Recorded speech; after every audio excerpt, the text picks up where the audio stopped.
until showtime.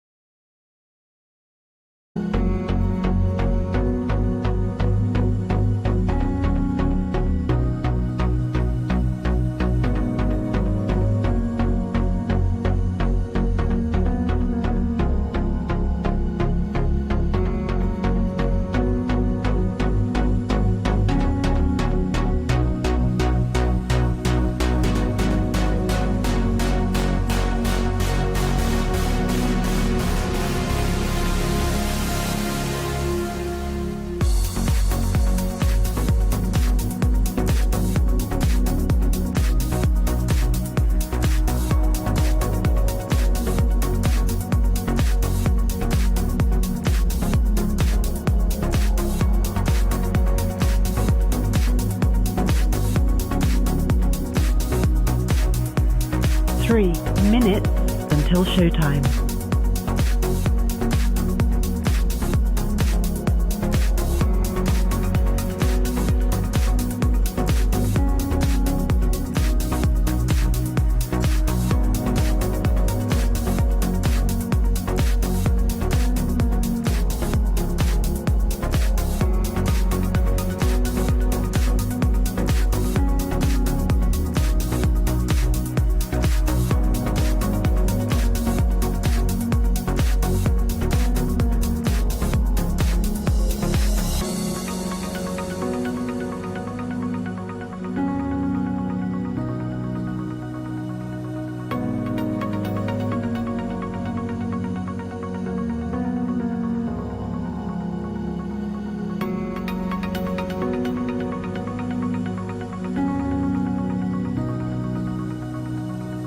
2 minutes until showtime.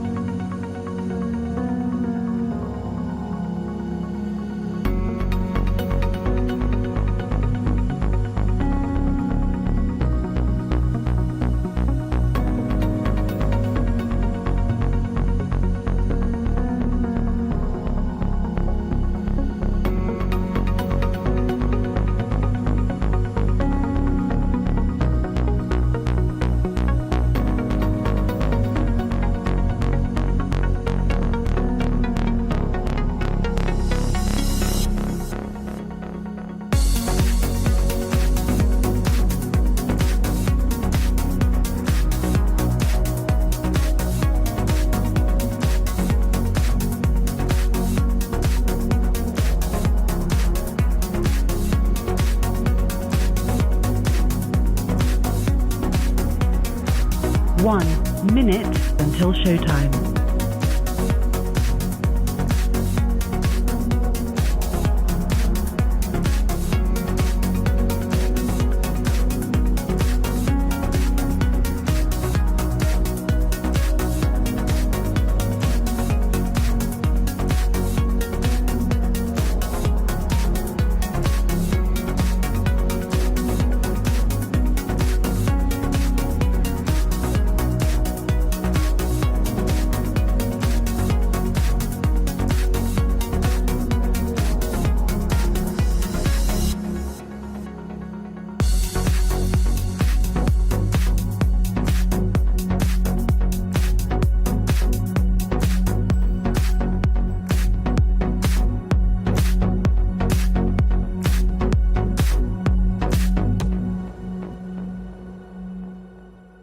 'Your show will go live in 5 seconds. 4, 3, 2, 1.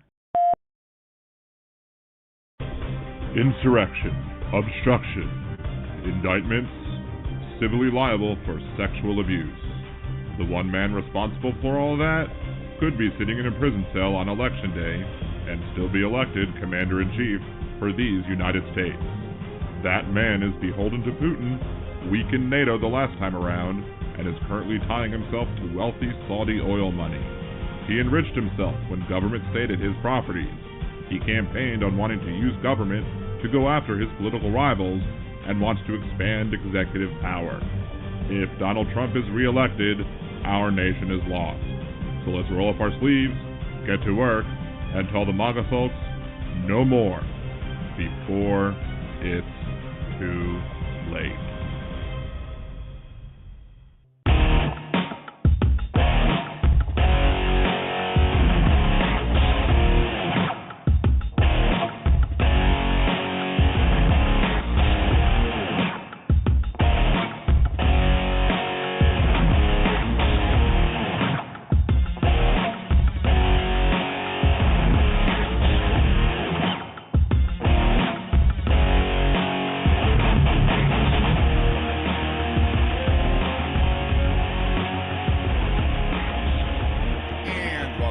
to Liberal Dan Radio, talk from the left, that's right. This is your host, Dan Zimmerman, coming at you from New Orleans, Louisiana.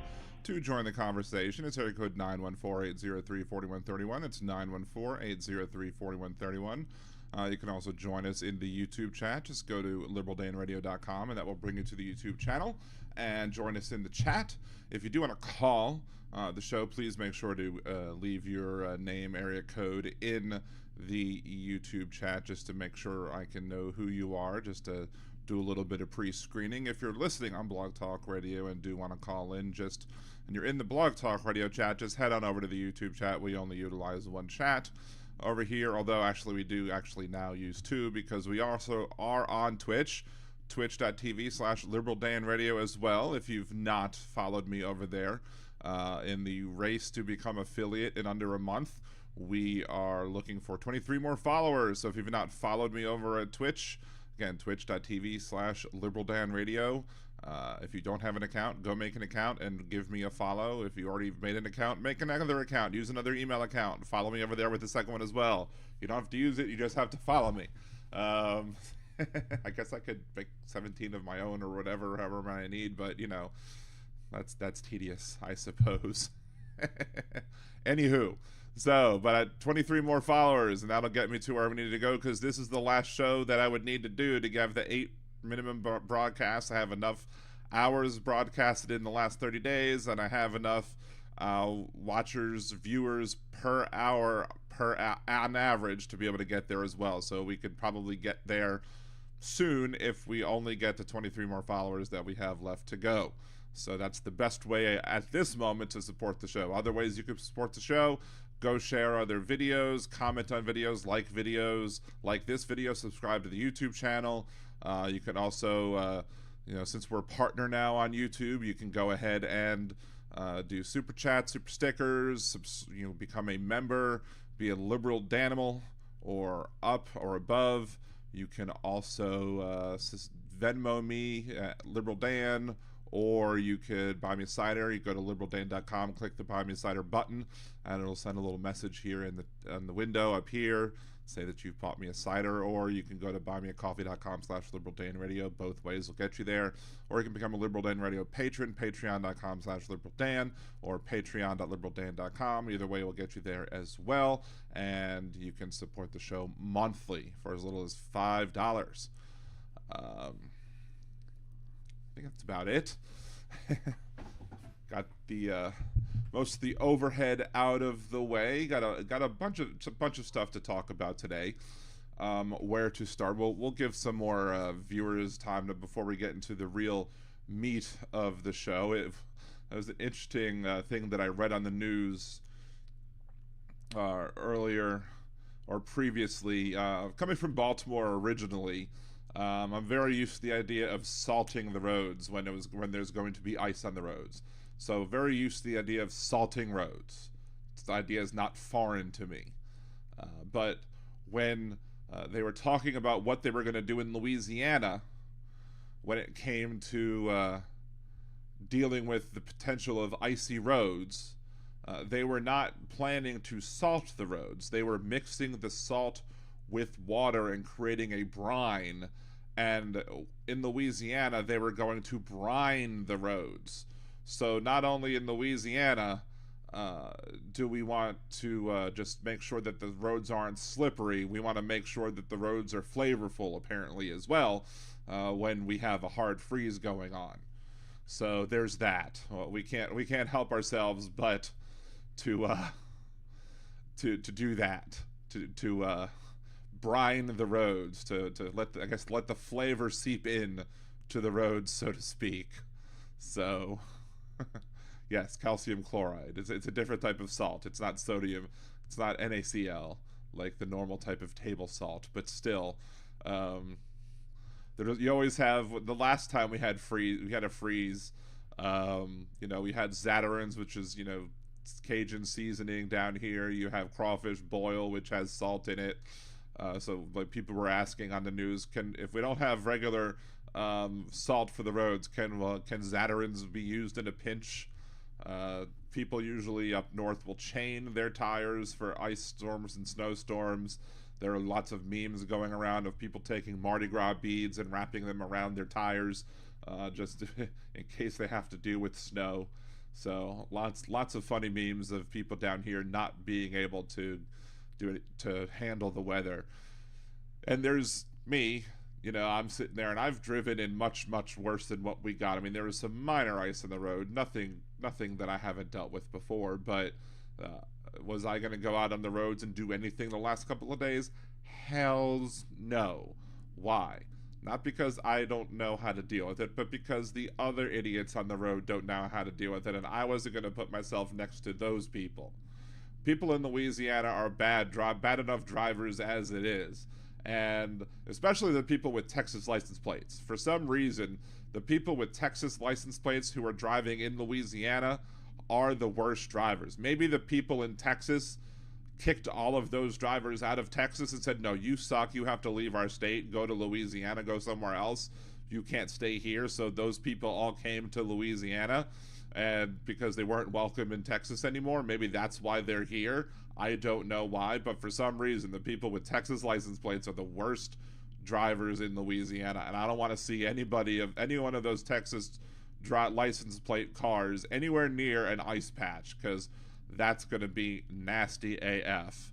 And I said that specifically because I didn't even know that Cynthia from Texas was coming into the chat, but I said that specifically because I didn't want to insult our friend Cynthia from Texas, or anyone else who lives in Texas who might be a good driver who lives in Texas. Because you never know. Maybe, again, they just kicked out all the bad drivers and sent them to us. Which, who can blame them?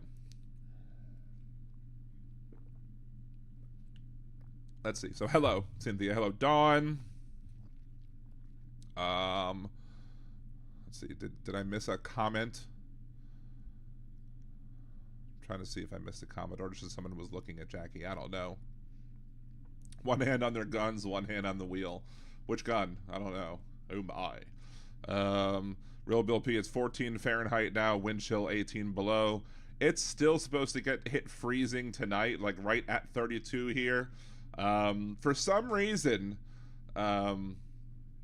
which is interesting, usually I say that the cold here is bitter and not much harder to take. For some reason, it wasn't as humid.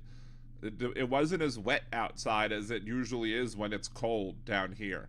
And I actually went out in shorts to go deal with the tarps over my wife's plants. So I was actually fine. Like I being from up north and everything, I was just like, okay, whatever. And we got a pool during the pandemic because we didn't want to go anywhere, so we wanted to make sure that we had something to do, the kids could play, and so we got a pool. And I'm convinced that we had a leak. We've never winterized the pool. There's always been something that's gotten in the way of us winterizing the pool.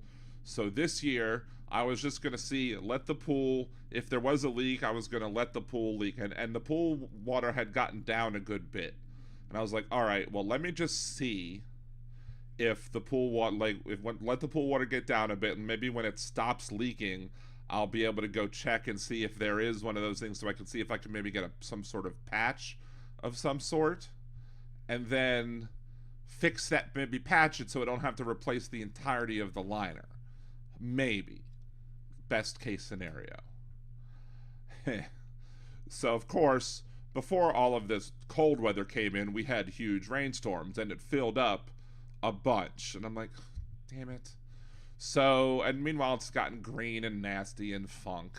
And so I'm like, I don't know what to do. And then all of a sudden it's like, well, if you have a pool, you need to run your pool filter, because otherwise you might damage your pool filter if it freezes. Great. So I had to actually fill my pool before it hit freezing, so that I could make sure that I could run the filter so it didn't break. So I'm like, well, since I'm at it and we already have green water, let me go ahead and shock the pool and do pool maintenance in 40-degree weather. And then, of course, a pine cone got down in the thing because I was trying to get all the stuff out of there, and when I pulled the thing out, a pine cone got stuck. So I had to sit there and start jamming the thing out. It was a pain. But I got it all fixed, and I shocked the pool. It was all fun. It's all fun and games till someone loses an eye or whatever. Then it's just fun. Gibson Media. Oh, there you go, Gibson Media. Global warming. Global warming is about climate change. It's not about temperature change. Go look up the old episode of Mr. Wizard. If you remember Mr. Wizard from back in the day, I always point at this to talk about how science is not always as intuitive as one might think.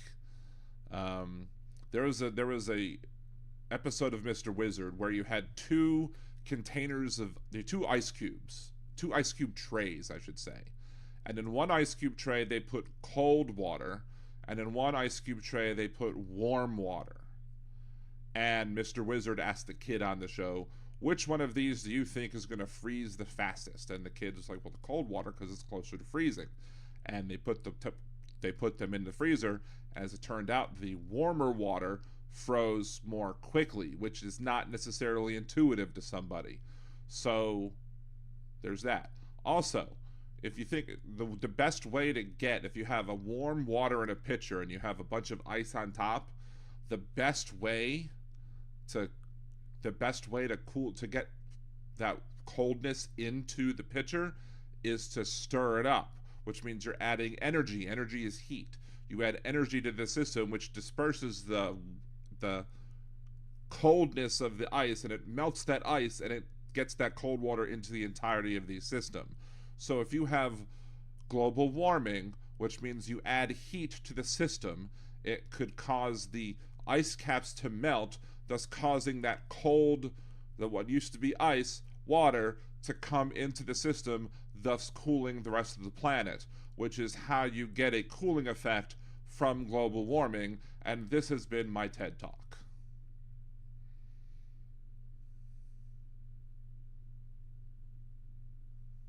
So there you go.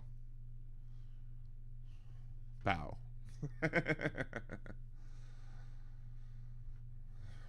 Anyway. Let's see. Someone who has played hockey, the Zamboni uses hot water. Yeah. I want to ride the Zamboni. If anybody has, not been to a hockey game, that's a song. But yes, they use hot water on the Zamboni, not cold water. What's up? What's up, Teresa? How's it going? The SNL skit Science Room with Jason Sudeikis is hilarious. I mean, any skit, usually most skits with Jason Sudeikis were hilarious. Cynthia from Texas, I'm dreaming of a cruel summer. I would get copyright flagged if I could sing the song well. But anyway, point being is that too many times you have conservatives who will not embrace science, who will mock scientists and not want to embrace, what the scientists are saying. And that's how we ended up with a lot of people dying in a pandemic that shouldn't have died, because people listened to Donald Trump instead of listening to scientists. And people listening to people listening to say, oh, let's put disinfectant into the body and put sunlight into the body. That brilliant man, so to speak. Anywho, what would be hilarious if someone randomly gifted a membership and it happened to go to Joe Gibson. I would crack up if that happened. Anyway, I do appreciate everybody who has gifted membership so far, and everybody who's given super chat so far. Y'all are awesome, and I appreciate y'all bunches. Anywho, so let's talk about some of the stuff going on otherwise in the news. We have a bill from, was it 8 days ago? Let me pull up this article. Florida bill would make it defamation to accuse somebody of racism, sexism, homophobia, or and trans. I mean, the article says and transphobia, so that would be interesting. So the wording of the title says to accuse somebody of racism, sexism, homophobia, and transphobia. So it's defamation to accuse somebody of all of them. The software developer in me says that it wouldn't be defamation if you only accuse them of one. It would only be defamation if you accuse them of all four. A properly worded article title would be defamation to accuse somebody of racism, sexism, homophobia, or transphobia. A bill introduced in Florida Senate will make it defamation to accuse somebody of racism. Here we go. In the text of the article, racism, sexism, homophobia, or transphobia, but there's no Oxford comma, so they're terrible writers, which would total the freedom of speech in the Sunshine State. SB 1780. So we'll pull that up. Bill text. So let's see. We'll bring this down here. Can we make it? Let's make this larger. Let's zoom. That's too big. It's not what she said.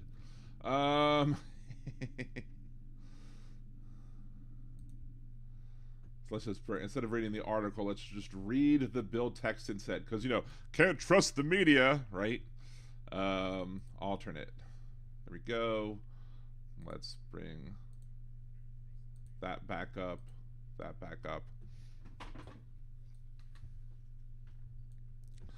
All right. A bill to be entitled An Act Relating to Defamation, False Light, and Unauthorized Publication of Name, Likeness, Amending, blah, blah, blah, providing provisions. Journalist privilege do not apply to defamation claims when defendant is professional journalist or media entity. Amending, defining the term defamation or privacy tort. Yada, yada, yada, yada, yada. Being enacted by the legislature of the state of Florida, Section 1, add journalist privilege. This section does not apply to defamation claims brought under Chapter 770 when a defendant is a professional journalist or media entity. For Section 2, Section 770.05 Florida statutes is amended to read, limitation of choice of venue. As is used in this chapter, the term defamation or privacy tort refers to libel, slander, false light, invasion of privacy, or any other tort founded upon any single publication, exhibition, or utterance, such as any one edition of a newspaper, book, or magazine, or any presentation to an audience, or any one broadcast over radio, television, any one exhibition of a motion picture, or any one publication, exhibition, or utterance on the internet, editing any form of media so that it attributes or something false or leads a reasonable viewer to believe something false about a plaintiff may give rise to defamation claim or privacy tort. A person may not have more than one choice of venue for damages for any defamation or privacy tort, notwithstanding any other provision of chapter or any other statute providing for venue when damages for defamation are based on material published through radio, blah, blah, blah, blah. Damages for defamation are based on material published through the internet. Venue is proper in any county in the state. Section 770.09 is created to read application, cost of attorney fees, blah, blah, blah. That's not it. Limitation of judicial termination of a public figure. A person may not be considered a public figure for purposes of establishing a defamation or privacy tort claim if his or her fame or notoriety arises solely from one or more of the following: defending him or herself from publicly against accusations, granting an interview on a specific topic, public employment other than elected office, or appointment by an elected official, a video, image, or statement uploaded on the internet that reaches a broad audience. 770.1. So basically, you're not a public official if you are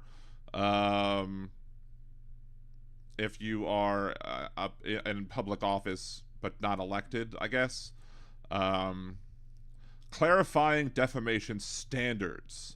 A fact finder shall infer actual malice for purposes of a defamation action when the defamatory allegation is fabricated by the defendant, is the product of his or her imagination, or is based wholly or on unverified anonymous report. An allegation is so inherently implausible. There are obvious reasons to doubt the veracity of the defamatory allegation or accuracy. I mean, so far, okay. There is sufficient contrary evidence that was known to, or should have been known to the defendant after reasonable investigation, or the report is inherently improbable or implausible, or the defendant willfully failed to validate, corroborate, or otherwise verify the defamatory allegation. The allegation that the plaintiff has discriminated against another person or group because of their race, sex, sexual orientation, or gender identity constitutes defamation per se. A defendant cannot prove the truth of an allegation of a discrimination with respect to a sexual orientation or gender identity by citing a plaintiff's constitutionally protected religious expression or beliefs. A defendant cannot prove the truth of an allegation of discrimination with respect to sexual orientation or gender identity by citing a plaintiff's scientific beliefs. A prevailing plaintiff for allegations under this subsection is, in addition to all other damages, entitled to statutory damages of at least $35,000. So if somebody just claims, this is my religious belief, therefore I hate gay people, then I can't say in Florida that such a person is a homophobe. Otherwise, thank you, Jackie, that I can't say that that person is a homophobe, or else I can be sued for $35,000. That's ridiculous.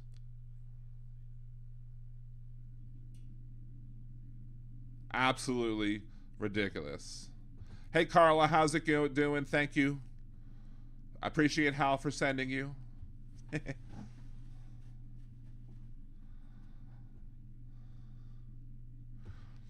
Let's see. Presumption regarding anonymous sources. A statement of an anonymous source is presumptively false for purposes of a defamation action. In a case where the defendant is in a defamation action and refuses to identify the source of a defamatory statement, the plaintiff need only prove that the defendant acted negligently in making the defamatory statement. Actual malice for public figures in defamation cases. A public figure does not need to show actual malice to prevail in a defamation case of action when the allegation does not relate to the reason for his or her public status. But yeah, basically, they you could claim your, quote, science, which doesn't necessarily mean, you know, you could be the false science. It could be the pseudoscience that a lot of conservatives like to believe. It's biology, even though the biology is like simplified second grade biology that doesn't actually mean anything. That's actually much more complicated than that if you actually get into like genetics of like trans people and understand, for example, that, you know, there are people who are trans who I personally have had as a guest on this show, a friend of mine who is a trans person who was assigned female at birth but had XY chromosomes, but they didn't test the chromosomes, they just looked at the parts, but had to have his birth certificate changed because he was still considered a trans man even though he has XY chromosomes, because the parts showed up and developed as a woman's parts normally would. So people would make statements about that individual that would probably be scientifically incorrect, but using their second grade understanding of biology, they would probably still make incorrect claims about said person. Anyway, Florida, again, being Florida. What else do we expect from Florida, right? Florida is, as always, ridiculous. Saying the quiet parts out loud now. Parts, 56 Nick parts, male or female is obvious now. Well, not if you're intersex. There are a lot of people who are born intersex whose parents made a choice for the child. Then that necessarily might not be the choice that the child might have wanted to have made later on in life. There are also people who, again, like my friend that I talked about, who was born with XY chromosomes, yet was born with a vulva and developed breasts. And eventually that person had the surgery to remove said breasts and is now living life as he wishes to be, because he is a dude, and genetically he's XY, but you know, on his birth certificate it originally listed female. So I confuse the hell out of those people who want to insist otherwise. who want to make things as simple as overly simplified, too simplified for the law. And then they're typically the typical response that they send back to me is that, oh, well, those are just exceptions. I'm like, okay, all trans people are technically exceptions because most people are not trans, but we don't make laws to deal with the norm. We make laws to deal with you. Most people are not murderers. Most people are not rapists.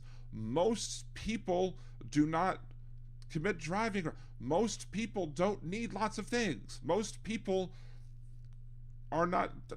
The laws are in there to deal with the boundary conditions. Like, laws exist to deal with the exceptions, not with the rules. So because that's why we have laws, to deal with those irregular happenings, not the regular happenings. So that's what I'm saying.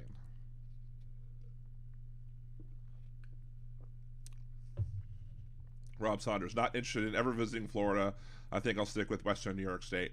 Like, I want to, next time I go to Florida, I still want to say, I'm now really tempted to walk around with a shirt that says Governor DeSantis is homophobe and see what happens. Yes, Don, very recently a Democrat won over a Republican in a Republican-leaning district.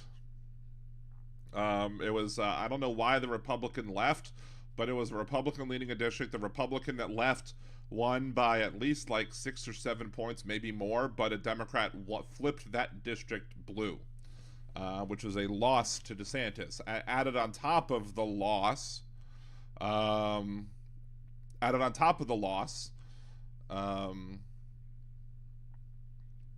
DeSantis had in Iowa, because DeSantis finished second and not first. Now, of course, DeSantis is trying to drum up his Carla.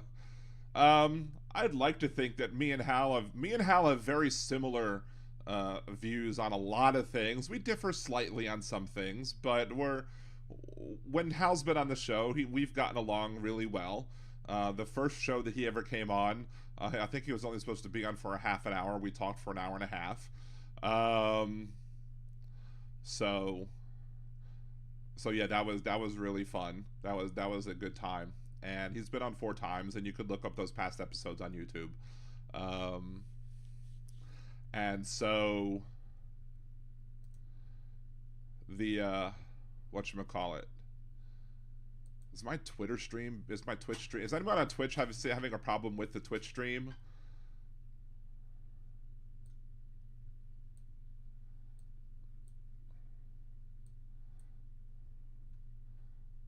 Like my it doesn't seem like seems like both were kind of buffering. I don't know. Hey, Trucker John, what's going on?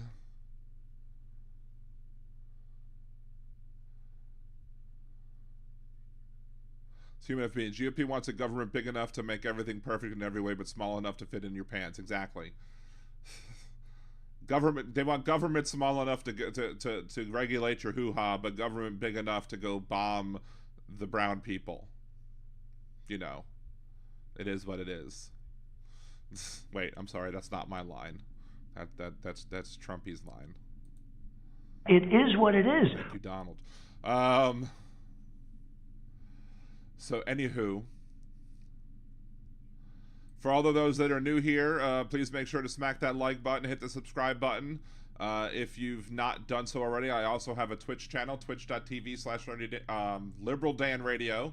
I have 2 Twitch channels, but twitch.tv/Liberal Dan Radio is another channel that I have.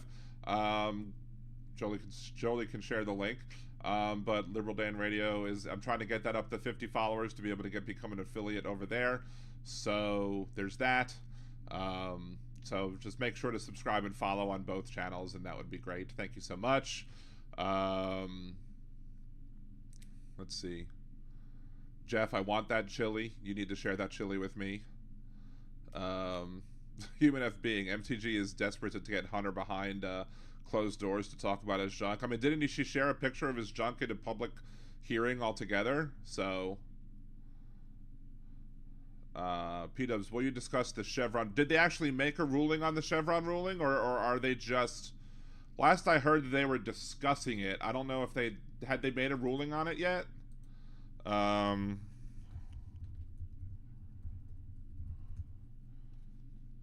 Because, like,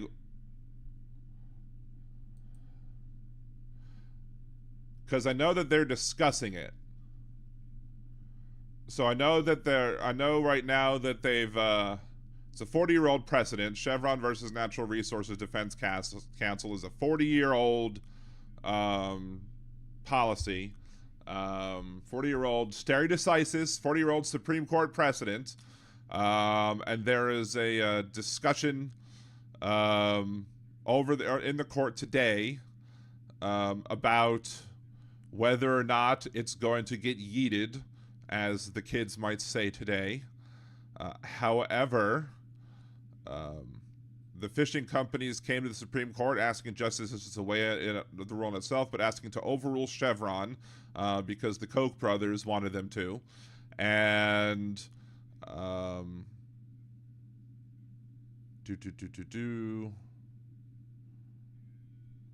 so if they actually make a ruling on that case, I will definitely be talking about it at that time. However, I probably won't talk about the case until a ruling is made, if that makes sense. Like, I did hear people talking about it today, but today they did hear oral arguments. Supreme Court will hear oral arguments on Wednesday in a case involving deference that courts should give to federal agencies' interpretations of laws that they administer, from healthcare to finance to environmental pollutants.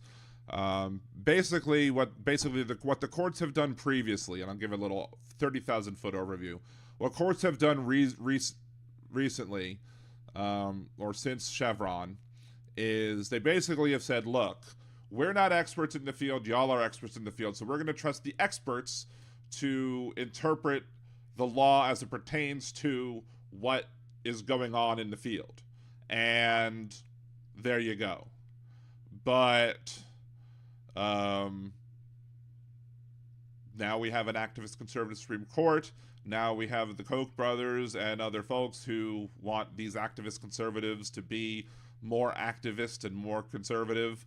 So we are going to see whether or not this case is going to cause, is it Loper? Let's see if this case is going to cause the Chevron case to be tossed. If it does get tossed, my opinion is that it'll be 5-4.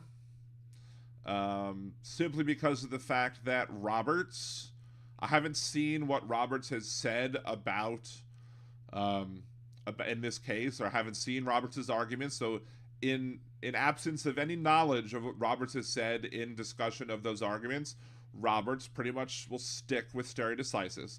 So if Chevron is the law of the land as it pertains to stare decisis, Roberts is going to stick with stare decisis, as he did basically with Dobbs v. Jackson, when he basically said, you know, we'll say Mississippi's law is okay, but he still voted to keep Roe basically intact, because the ruling of Dobbs v. Jackson, the part of the Dobbs v. Jackson ruling that overturned Roe, was 5-4, not 6-3. So I believe that it will likely be a 5-4 decision that overturns Chevron if it does. And look, I won't be surprised if Chevron gets overturned, but we will definitely talk about that more if and when the decision happens. And the decision in the case will be expected by the summer. So the only reason I won't discuss it immediately when it comes out would be if it happens when I'm on my cruise, because I'm going on a cruise July 7th to 14th for my anniversary. So, because my anniversary is July 7th. And so we're doing that. And thank you, Nick Rich, for the super chat. Appreciate you. But yeah, we will see about that. But I will not be surprised that, again, the activist conservative court, if it acts in a way that is, if it acts in a way, I would be surprised if the activist conservative court does not act in a way that is activist and conservative. So, it's Gibson Media. John Kerry declares no democratically elected politician can stop the climate agenda. Okay.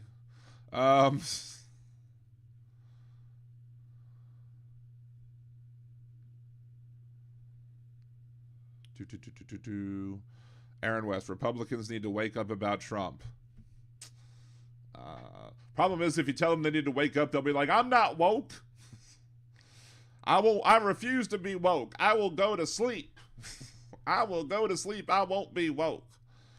That's the thing, is that, and it's interesting because out of the exit polls, or maybe the entrance polls, I guess, for the Iowa caucuses, they basically were telling people that there was a chunk of the people who showed up, which was actually very low turnout. The turnout was very low for the Iowa caucuses. But a large chunk of those people did say, even the Trump supporters, like, if it turns out that Donald Trump gets convicted of a felony, that would, at that point, would disqualify him for office. Now, whether or not they're saying that now, and whether or not they would actually then go vote for Biden, or whether or not they would then vote for like a third-party candidate, like if at that point they would go vote for, Joe Manchin and his ridiculous party thing that he might be doing. Who knows if they're going to do it or not? Who knows what they'll do?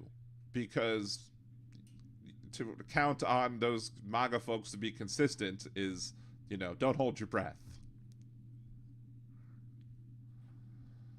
Gibson Media, wake up about what? I don't know. Wake up about the fact that he wants to be a dictator. Wake up about the horrible legal theory that him and his legal team supports, that if you're a president and you commit a crime, that if you're not convicted of your articles of impeachment, that you can't be criminally convicted of a crime. That should scare the living bejesus out of anybody. Like, anybody who believes in Trump's arguments that he made to the DC Court of Appeals, I would just ask this. Again, I'll ask you this in chat. I don't want to talk about this on the phone, but I'll just ask you this in chat. And I haven't gotten yet to call the Jeff Carrera guy to be able to see what his opinion is yet. If it was shown, again, I talked about this a little bit last show, if it was shown that Hunter Biden, without a shadow of a doubt, actually committed tax fraud, and not just a mistake on his taxes, but actually conspired to commit tax fraud, and feloniously so, and then it was shown that Joe Biden, without a shadow of a doubt, conspired to obstruct justice and, used his office to prevent Hunter Biden from getting prosecuted for the crime. If it was shown that happened, and then the Republican Congress was like, impeach him, and they filed articles of impeachment, they passed it, and then the Democrats in the Senate went, nope, we're not going to convict. If that happened, y'all are going to be okay with the idea, under Donald Trump's legal team's theory, that Joe Biden could then not be criminally prosecuted for that? Is that really what they want to believe? Like, it's absurd. It's absurd. It's an absurd legal argument that Trump's legal team is making. If these are the people that Trump is trusting to make legal arguments for him, and these are the people that Trump is trusting to have with his legal arguments in his criminal defense, who's he going to bring in for legal arguments when he's back in the office of president again? What other legal theories is he going to promote as president? If all he needs is 35 people in the Senate to not convict him of anything, if he feels that at that point he won't, he's untouchable, then what else is he going to do in the next term as president? He already said he's going to have retribution against his political enemies. I mean, Joseph, you should know that retribution against your political enemies is wrong. I mean, you've got your own party going against you, trying to keep you off the ballot. Your own party is trying to keep you off the ballot. The Democrats kept you on the ballot.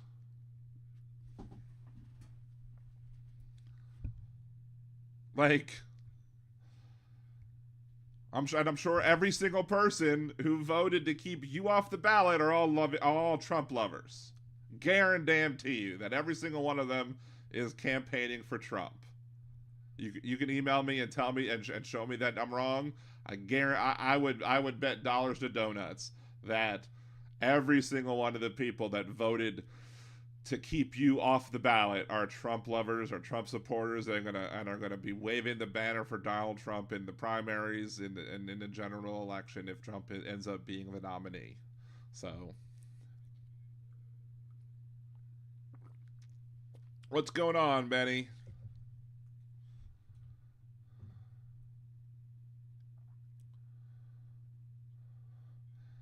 Gibson, he has not committed any crime. At this point, well, we'll disagree on whether or not he has committed a crime. I believe he has committed crimes.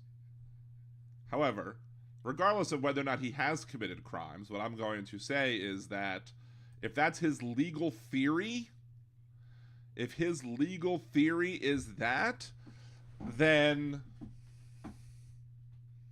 that's scary, and that should scare you. If Donald Trump believes that he could do anything he wants, if he is completely immune and he has unlimited authority to do whatever he wants as long as the Senate won't convict him, then he basically thinks himself a king. He might not be a dictator in name, but if he wins, he's going to have the House, he's going to have the Senate, and he's going to have a Supreme Court that's going to be completely 100% behind him. And they're going to bend over and do whatever he wants. We're gonna have a de facto dictator, and we're done. We're done.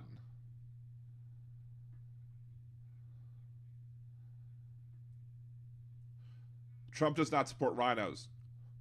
What's a rhino these days? What's a rhino these days? All rhino means is does not support Trump. Rhino is DNCST. Didn't.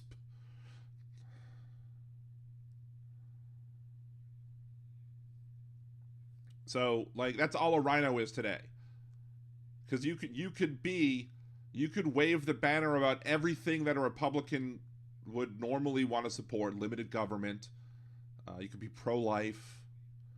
You could support every single thing that a Republican would normally want to support. But if you dare say, "But Trump shouldn't be in office," you're shunned and you're called a rhino. Because the word rhino means nothing anymore, because it doesn't mean anything. It just means anti-Trump, a never-Trumper. Because Trump has taken over the party. It's now the party of Donald Trump. It's now the Magoo party. Fix things. Or make things more broken. What did he fix? He didn't fix anything when he was president. Nothing got fixed. Not at all.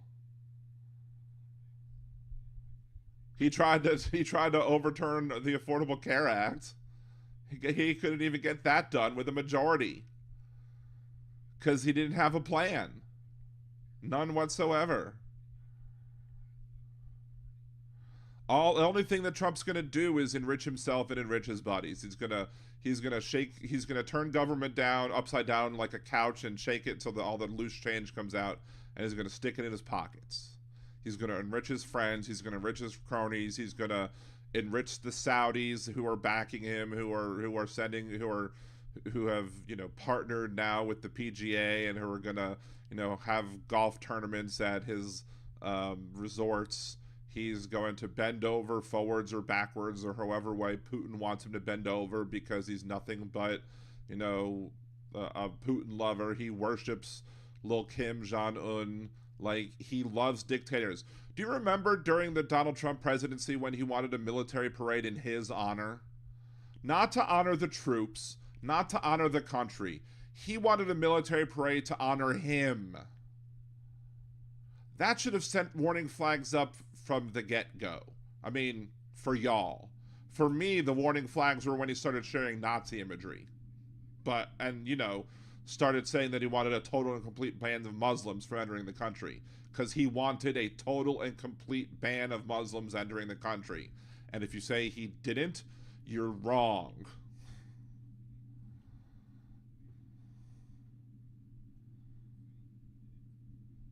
And what did Trump end up doing?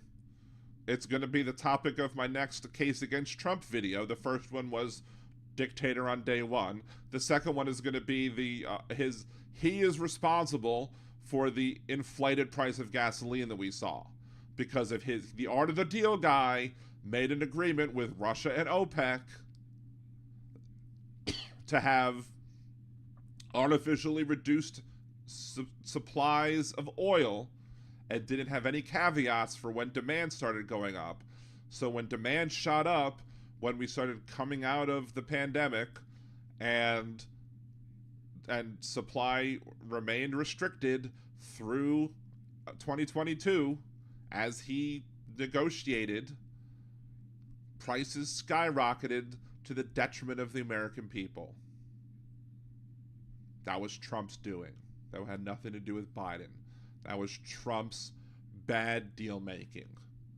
Because Trump is a horrible business person. Had Trump simply taken the money he had gotten from his dad and put it in a hedge fund, he'd have more money now than he would have had with his business practices.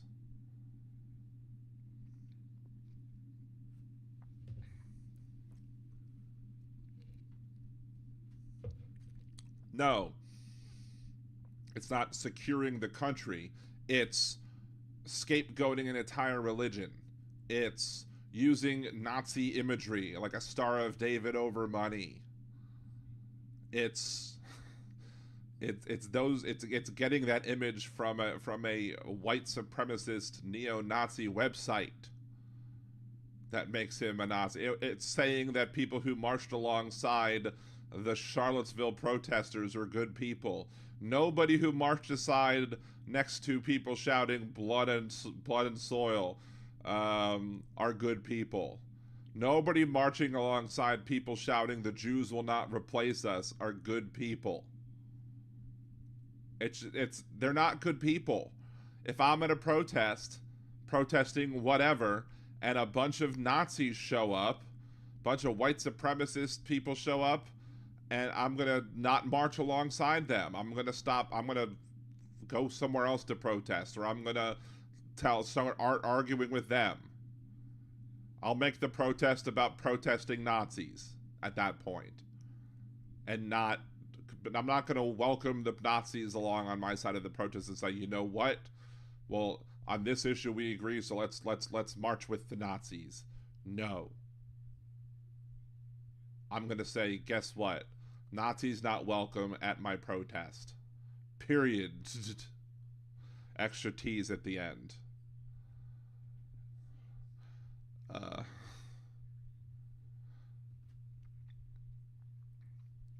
I'm sure Donald Trump cringed at the idea of Ivanka converting so she could marry Jared. Because Trump made terrible comments about Jews and money and back in the day too. Like, you can have people who marry into your family and still have anti-Semitism. My mom was adopted. She found her biological family. She met her biological family. A bunch of them are still, even though they are her family, when she met them, a bunch of them are still anti-Semitic, and I have nothing to do with them. Why? Because they're anti-Semites, regardless of the fact that they're family. I have nothing to do with them, and I will have nothing to do with them, because they're anti-Semitic. Trump is not going to change his orange spots. It's not going to happen. Exactly, he said he only wants Jews to handle his money. He's not going to have, he says he doesn't want black accountants or something. He only wants Jewish people handling his money. Carla, I am on Mondays and Wednesdays, 8 p.m. Central at this point until my podcast becomes larger. Until I can. I need to reach 1,000 subscribers on here on YouTube. I need to get to at least 50 followers on Twitch to where I can start getting ad revenue, and I need to start making it so where I can get consistent revenue. I need to actually start making it so that I can get enough money to justify doing more nights a week. So that's how often I do the show right now.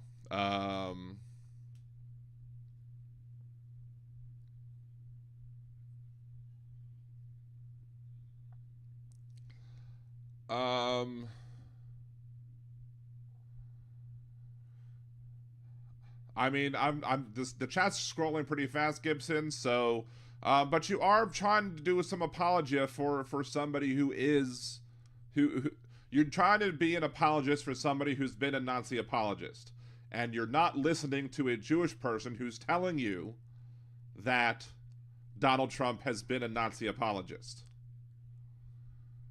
And so people are going to call you out on that.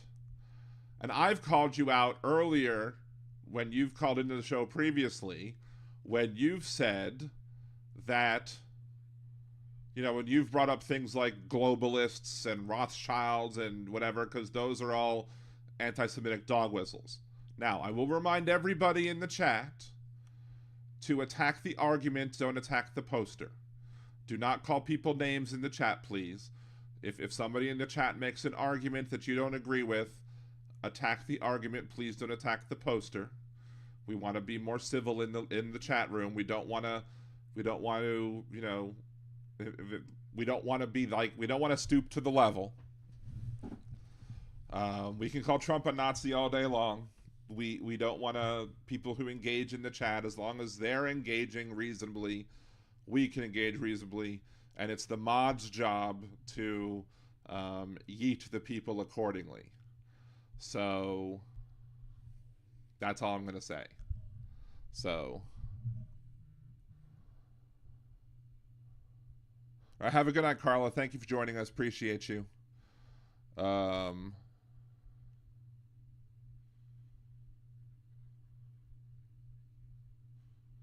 I think Chris, I think Human F Being does follow on Twitch. Yes, 9 days ago. And Easy E, I don't necessarily agree with they go low, we go high. When they go low, we can go low, but let them go low first. Late Night with Louisiana Dan, Big Hook. Well, there's always the idea that I had once we start growing and once we start making more content, and once we're an affiliate and partner on both, and once I hit 1,000 subs on YouTube, that I might start doing the idea of Late Night with Liberal Dan or the Sex with Liberal Dan podcast, where we start talking about more adult type issues like sexual health and stuff like that. But that might be on a separate channel just to keep things separate. We'll see.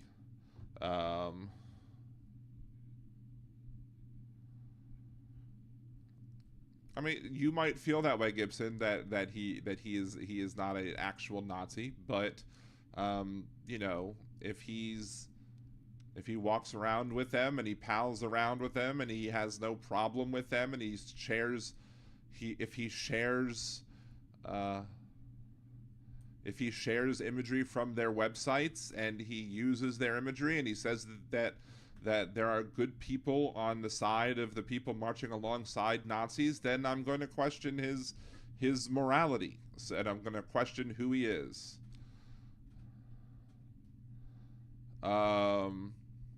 Where are we getting that Trump is a rapist? I don't know. Maybe the fact that he was found civilly liable for sexually abusing E. Jean Carroll, and the fact that he basically doubled down. This is how stupid Donald Trump is, and you shouldn't want somebody this stupid as your president. You should want somebody who has a modicum of intelligence, and you should want somebody who is at least somewhat smart. Like, Donald Trump had two opportunities during his deposition before the E. Jean Carroll case to get himself out of some hot water. He was asked about his grab him by the hoo-ha comment, right? He was asked about that in a deposition, about whether or not he really believes that or not. And he had the opportunity to simply say, you know what, I was just joking around. It was simply locker room talk between two guys. You know, we were just joking. I don't really believe that you should go walking up to people and grab them by the hoo-ha. He could have said that, and he could have just, you know, perhaps legally made it at least ambiguous and not had it used against him in court. But no, the idiot in a deposition doubled down on his dumbassery and said, yeah, rich people can do it and have been doing it for millions of years. Like frickin' the character from frickin' like The King. It's good to be the king from History of the World Part 1. As I do it, I love to do it. I just did it and I'll do it again. That, you know, that line. Like he says, yeah, he basically admitted that it was true. Like, why would you do that? Because you're an idiot. And then, when they showed him a picture of E. Jean Carroll, didn't say who it was, and said, who is this person? He had the opportunity to say, I'm not sure who that. He could have just said, I really don't know who that is. But instead of that, he goes, oh, that's Marla, his second wife. And no, it wasn't Marla. It was E. Jean Carroll, as a young woman. The person who had previously said was ugly. Now, maybe he's not attracted to her as an older woman, because, she's 77, almost 80 years old now. But, you know, back then, apparently she looked like Marla Maples. And apparently he was attracted to Marla Maples because he cheated on his first wife with Marla Maples. But instead of saying smartly, I'm not sure who that woman is. I don't recall ever having seen her. I don't know who she is. He said, "That's my wife. That's my second wife." And then they're like, "No, that's E. Jean Carroll." So after saying that this is a person that I'm not attracted to, he admitted that she looked like somebody who he clearly was attracted to. Again, a double down of double dumbassery on the part of Donald Trump. And this is the guy you want as president. How dumb can he get? How dumb can he be? He'll prove it. I'm sure he'll prove it again if we are stupid enough to elect him as president one more time. He will show us how stupid he is. But I don't want to see that. I don't think we can afford to see that. And then after him constantly, repeatedly, and then he still does, he can't just shut up. Like, he can't shut up. Like, if I lost a lawsuit to somebody, and I said, look, and somebody said, and if I lost this lawsuit, and it cost me $5 million, I'd be like, you know what? I'm just gonna stop talking about it at this point. I'm done. I'm over with. It's lost cause. Even if I felt that I was if this was an injustice, let my lawyers handle everything else. I'm just done with it. Right? No. He's an idiot. He keeps talking. He keeps violating court order after court order. He keeps fighting with the judge. And now the court's going to probably rule against him again and say that now he owes E. Jean Carroll even more money. Why? Because he's dumb. He can't keep his mouth shut. Because he's dumb. All he does is talk. Like he's like the women from the Music Man. The pick a little, talk a little, pick a little, talk a little, cheap, pick a lot, talk a little more. Just talk all day long. He can't keep his mouth shut. Do you really want somebody in charge of our secrets who can't keep his mouth shut? We already know on audio tape, on audio tape or whatever. Tape. That shows how old I am. We have the audio of him showing classified information to people who were not qualified to have that classified information, and admitting that he could have declassified it as president but didn't, and then saying, well, here it is anyway. Here's this battle report. And I probably shouldn't be showing it to you, but here it is anyway. The reason why Hamas likely had the information on how to best attack Israel was probably because he talked to Russia, and Russia then talked to Iran, and then Iran told it to Hamas. He can't help but talk. He can't shut himself up. He is a spigot. A broken spigot is what his mouth is. And anything that is told to him that should be kept confidential, that should be kept secret or top secret, we can't trust that it'll ever be kept secret. Yet you want him to be president again, when he's proven himself that he's incapable of keeping things secret that need to be secret.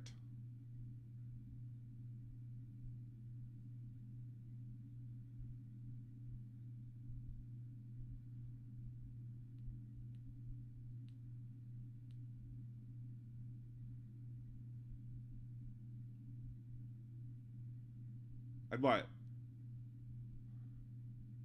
Oh, what about her emails?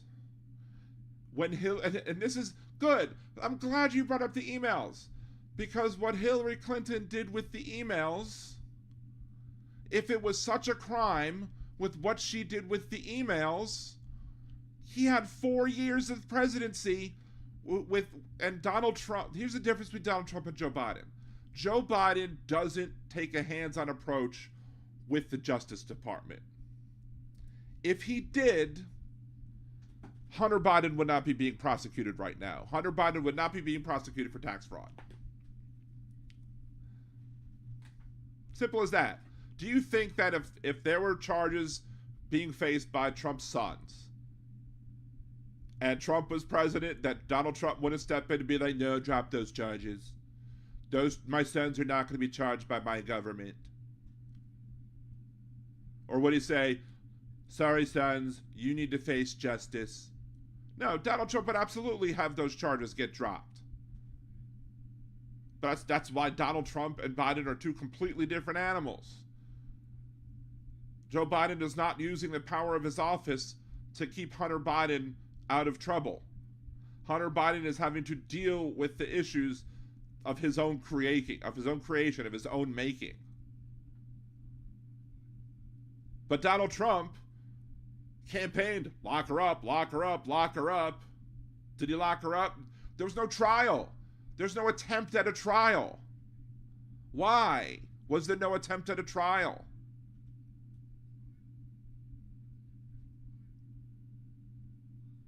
Maybe his lawyers looked at it and was like, you know what, there really wasn't that big of a crime here. It wouldn't be worth going through all the effort to go do it, because there wasn't really any proof of any lost information or any information that was actually given away to people. Like with Joe Biden. Joe Biden mishandled information, but he gave it back. Mike Pence mishandled information by taking it that when he shouldn't have, but he gave it back. Donald Trump mishandled the information, and had he just given it back, it would have been fine, but he didn't. He didn't give it all back. He obstructed justice. But here's the thing. Here's another thing that makes Donald Trump immensely stupid. Immensely stupid. And you've given me the opportunity to think of, okay, this is going to be one of the other cases against Donald Trump. His sheer and utter incompetence and stupidity. Donald Trump signed into law legislation that would make it a felony with punishment up to 5 years to mishandle classified documents, top secret documents, because he didn't feel the punishment for the mishandling of classified documents was strong enough. So he had the punishments raised. Congress signed it. Congress passed it. It passed the House. It passed the Senate. And Donald Trump signed that bill into law. And then what does he do? He breaks the same law that he signed. How dumb is he? That's stupid. And you want him to be president. How stupid can he be to break the law that he signed himself? But that's just par for the course for Republicans. Republican politicians often need to pass laws to prevent them from doing the acts that they can't prevent themselves from doing. That's why you see so many Republicans with, gay sex scandals. The toe-tapping good time that was had in the airport bathroom. Prostitution of David Vitter. Why do they all run on these family value moral BS that they can't live up to themselves? Because they need laws to try and help prevent them from doing the things that they claim are immoral, because they can't stop themselves from doing it themselves. So they need government. They need Big Brother. They need the nanny state to come in and prevent them from doing the things that they want to do and feel guilty for wanting to do. And Donald Trump apparently just follows the same thing, except for him, instead of being with other men or buying prostitutes. Well, with Donald, he just married. He just spent a lot of money and married. There's Stormy Daniels as well. Again, sex work is work, and I don't judge people who are prostitutes. It should be legal. I judge the people who buy prostitutes and then try and talk badly of them. Donald Trump just tried to make it a felony to punishable of 5 years in prison to mishandle classified documents. And then what did he do?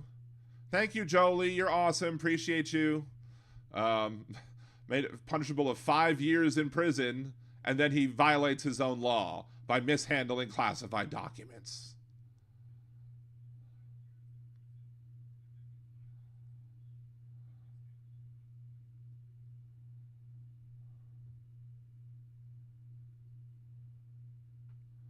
Carla, I have a question for y'all. I've wondered about no one is talking about Congress people that participated in the insurrection not taking off their ballot. It's a good point, Carla. They should have probably been taken off the ballots in 2022. Maybe people will make a deal out of it in 2020 for the 2024 ones. It's a good point. Maybe people were waiting to make it a point until then, because there are arguments that are being made by the Trump side as to why it doesn't apply to Trump, but it should absolutely apply to the people who gave tours to the insurrectionists. But hey, Lucid Libertarian, welcome back to the show, Lucid Libertarian. Thank you for joining us. Trump wants to expand the use of the death penalty and use of stop and frisk. That is concerning. I agree with you 100% that both of those things are disturbing. Absolutely. A lot of people say, I want to say that one of the things that he wants to use the death penalty for is child molestation. I mean, I joke around about, me and Hal have both made the same comment about why do you not have the death penalty for attempted murder? And when Hal said the same thing that I've been saying for years, I was like, yes. Not that I seriously want that to be the case, but it's always something that I've wondered, simply because of the fact that if you're giving the death penalty for murder, but you're not giving the death penalty for attempted murder, then all you're doing is rewarding somebody for being a bad shot. Thank you, Trucker John. Appreciate you.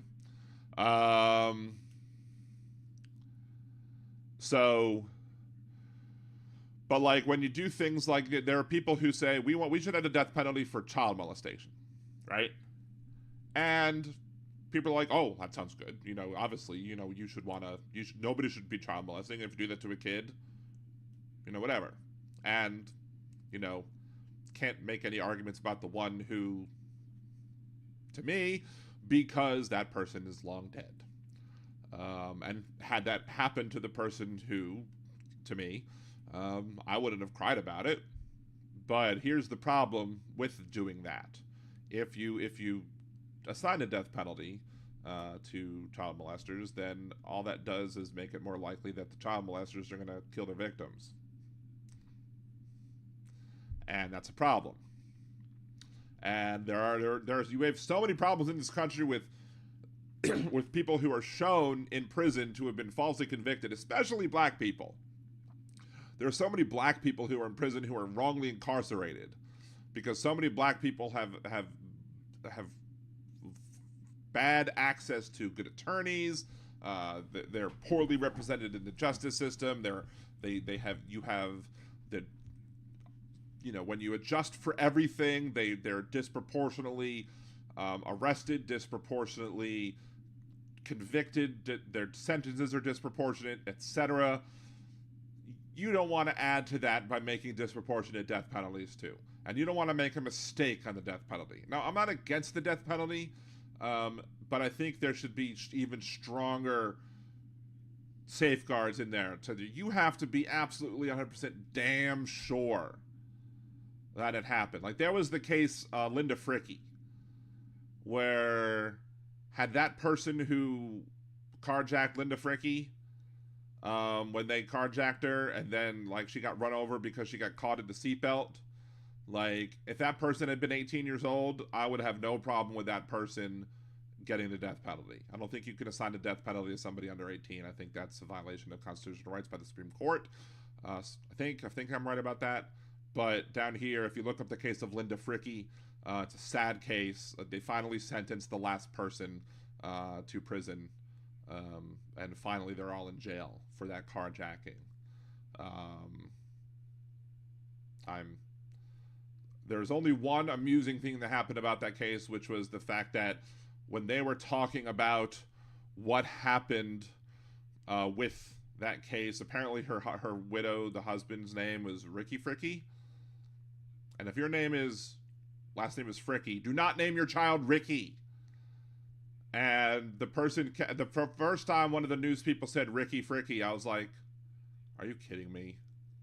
And they said Ricky Fricky, and you could see them trying to say it and keep a straight face. And I'm like, are you kidding me? They really named their child Ricky Fricky? Come on.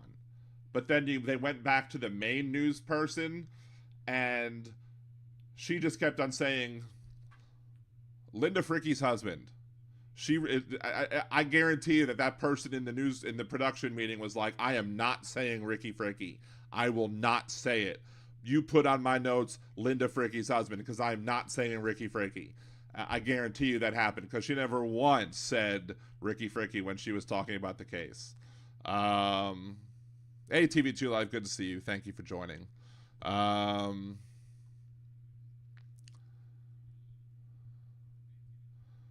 See, what have I missed? Let's see.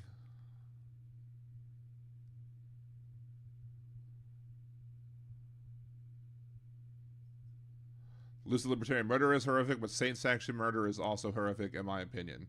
I mean, and that's the point, too. I mean, if we were to end the death penalty, because the death penalty is also much more expensive than just putting somebody in prison for life. Like, if you look at the financial cost, it's actually less expensive to keep somebody in prison for life than it is to go through the whole process of the death penalty. So, I mean, if you just want to have life imprisonment and not have the death penalty, I'm not going to argue against that. But, like, if somebody, like, multiple deaths, like, if it's absolutely confirmed, like Timothy McVeigh, like, no problem. Death penalty. No problem with that whatsoever. So, hey, Donna O, thank you for joining. Let's see, it's 9:15. About an hour. Let's do a show refresh real quick. Liberal Dan Radio, Talk from the Left, that's right. LiberalDanRadio.com to get to the YouTube channel. You can follow me, Facebook.com/LiberalDanRadio. Liberal Dan Radio on YouTube. Liberal Dan Radio on Twitter. Twitch. If you haven't followed me on Twitch yet, it's twitch.tv/liberaldanradio. If you don't have a Twitch account, please go ahead and make one. I'm trying to get 23 more followers by the end. I would love it by the end of the day. But if I have 23 more followers by the end of the day, I could probably be affiliate by the end of the week, which would be cool. But otherwise, we're shooting for end of the month for 23 more followers. If you haven't subscribed to the YouTube channel, subscribe over there. Subscribe to the YouTube channel as well. If you haven't liked, we have 48 viewers and 43 likes, so make sure to go ahead and smash that like button. Remember to go ahead and comment and like other videos as well. Share them out with your friends. And you can also become a Liberal Dan Radio patron. Patreon.com/LiberalDan or Patreon.LiberalDan.com. You can also go to the Venmo, Liberal Dan on Venmo as well. You can also buy me a cider. Go to liberaldan.com, click the Buy Me a Cider button, and that will, $5 per cider that you buy me, I guess. It's another way to support the show as well. But the best thing you can do at this moment, if you don't have a Twitch account, create one. If you do have one, or once you have one, go over to the Twitch channel and follow me over there. It's free, and 23 more gets me to affiliate because I have all of the other boxes checked at this point. So, Carla Blake, Cheaper 2, I think victim should have a say in it also. I don't want it.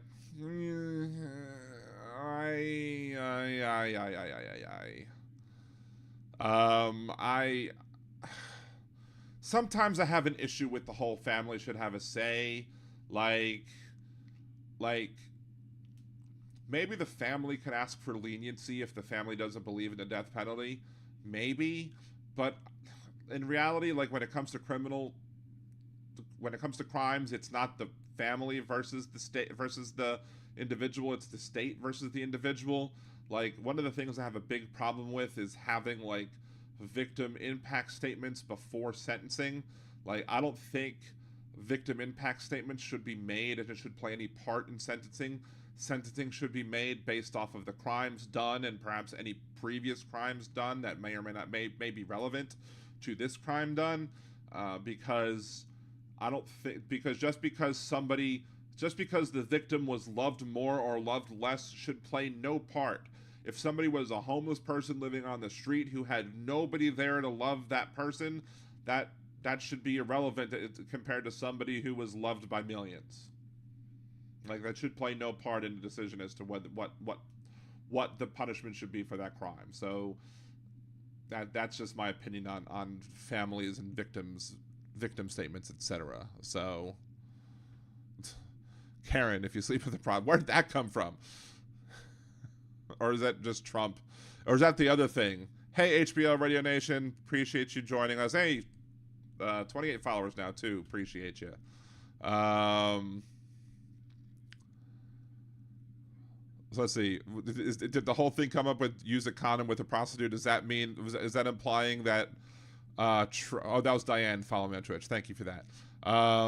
Does that imply that, was that Trump not using one with Stormy?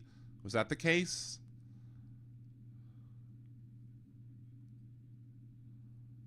Freaky Ricky.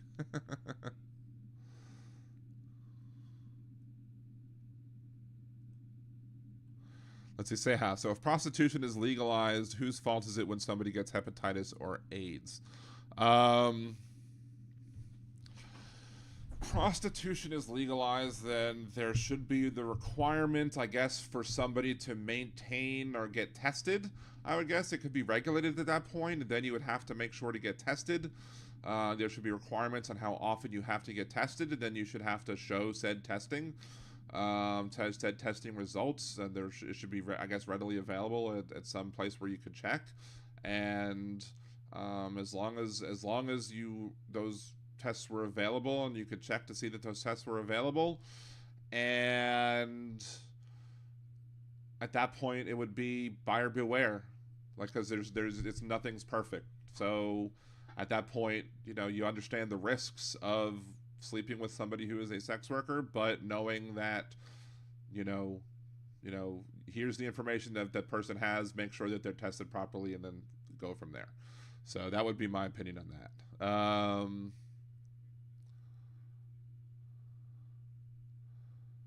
Let's see. Scan down the chat.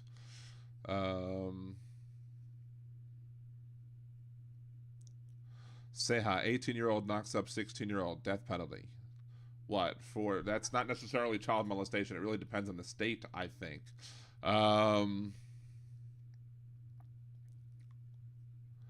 do disagree with death row inmates being allowed to get married, though. The cost the court money, probably.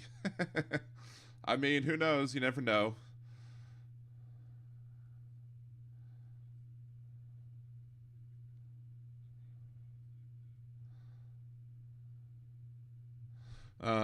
They're just making this say how boys of gray area with sex crimes, kids get naked, play doctor, family. Well, here's the thing with that, and it's always a touchy subject because you don't want to make excuses for people who violate consent when it comes to the age of consent. But I've always had an issue or thought it weird that age of consent laws are not uniform nationwide, like they should be uniform nationwide. And they should be more consistent. And there shouldn't be silliness where, like, if it's legal for like two kids to be dating like one day and then then the next day somebody becomes like somebody hits the age of 18, so then they're not legal to date, and then they have to wait for the person's next birthday for it to become legal again. Like, there are Romeo and Juliet type laws that exist where that's not illegal, but in some states it's like a strict like age difference thing. So it's legal, then it's not legal, then it's legal, and that sort of thing is silly, and kids shouldn't be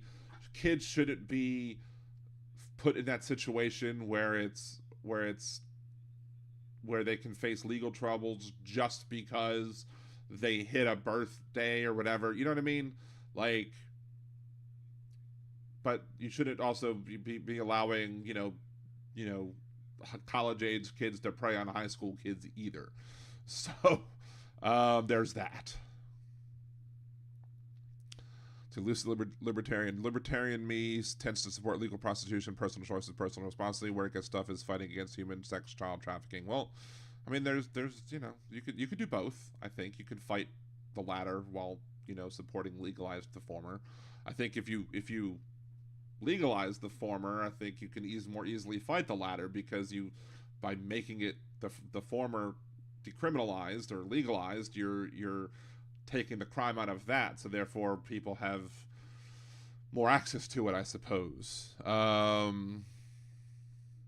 Billy Kid saw a documentary on Vegas brothel, Bunny Ranch, Chicken Ranch. All sex workers are required to have regular STD testing. I think that is the case. I don't know if that's a Nevada law, or if that's just the requirement of the thing. It's probably Nevada law that requires it. I'm interested though. Lucid Libertarian. Are you just by default? Are you going to vote for whoever ends up being the Libertarian candidate? Or who might you end up supporting for president? Because you did state that you're concerned about Trump's ideas of making the death penalty, expanding the death penalty, and expanding stop and frisk, which stop and frisk is highly unconstitutional in my opinion, and should be considered highly unconstitutional by most people. I'm shook when I hear conservatives talking about stop and frisk, because to me, conservatives supporting stop and frisk is jump the shark activism. And that's my segue to the topic of jumping the shark activism.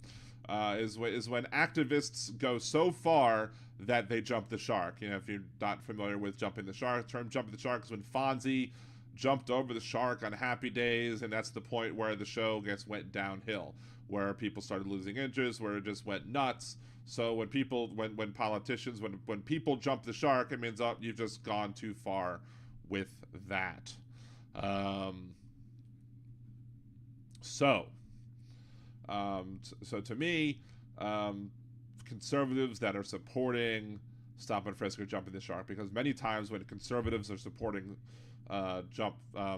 stop and frisk, they're doing so because they are supporting the idea of stopping black people from possessing guns, whilst because they know that when police are going after the people to stop and frisk, they know who are getting stopped and frisked, whereas they know that they are not going to typically get stopped and frisked because the who tends to be in support of that, which is mostly white folks. Anywho, but there's another form of jump the shark activism which did cause me to want to bring that up, which let me pull that up in a second. Doop-a-doop-a-doo.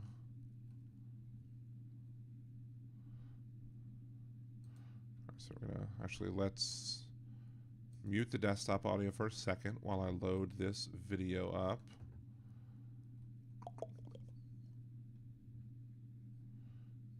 We're gonna bring this down here. We're going to... Ow! We're gonna hurt my ears in the process. I'm glad I had that on zero desktop volume, because ouch, that hurt my ears. Are we gonna have this problem again with my computer? 'Cause holy crap. This is giving me the same problem last time, and I even did a reboot.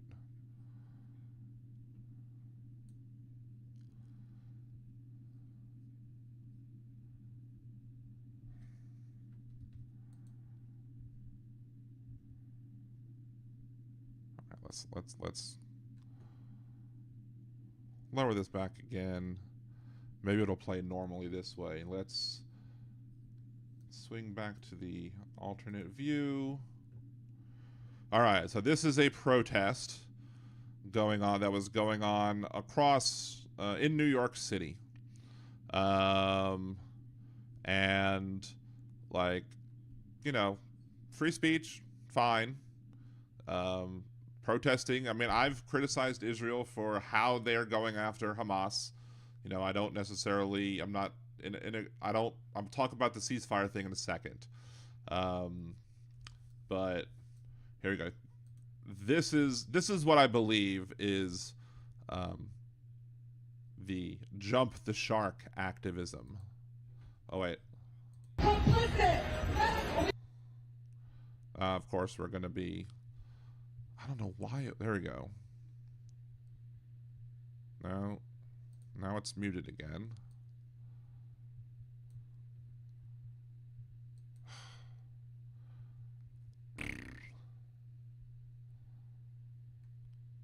I don't know why this is doing. I don't know if it's just Twitter, because YouTube was doing it the other day for me as well, where I was having problems viewing the videos.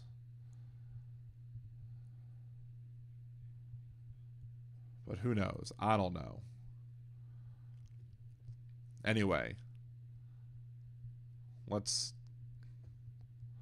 try and reload the page maybe and see if that helps.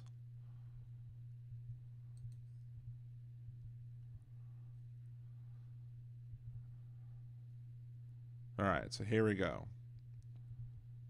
See if it starts playing this time.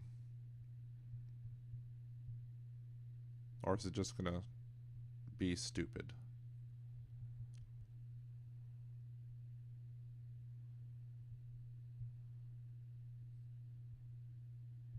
Doop-a-doop-a-doo. Come on.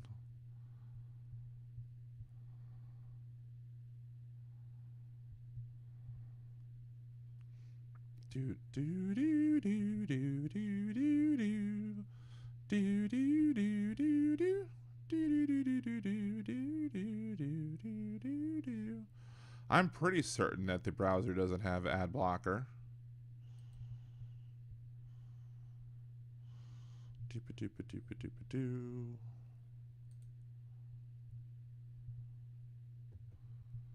Here, let's go ahead and I'm gonna turn that off. We're gonna come back to the regular scene and deal with that in a second. So anyway, because it'll play normally otherwise. I don't know what the deal is. Let's see.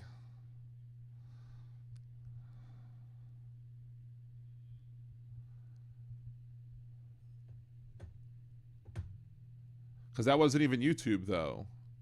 That was a Twitter video. That wasn't even a YouTube video.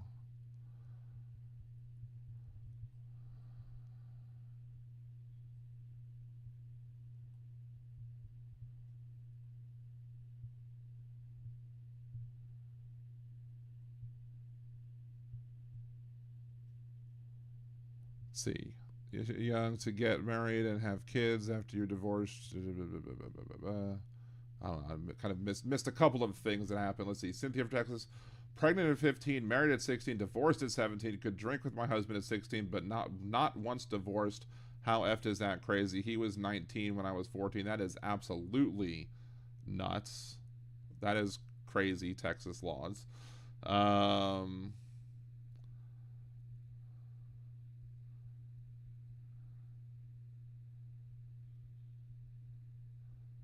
I was so dumb and still want to crash a prom. LOL. I was Chris. I was on the pill at 15. Didn't have my first kid till 2 days before 25th birthday. Thanks, Dad, for taking me to Planned Parenthood. I mean, they didn't have the pill for guys, but I have no children. I had no children until after I got married, which is when I was 31-ish. So, yeah, I mean, I'm 32, I think, was when I had my first kid. So, yeah.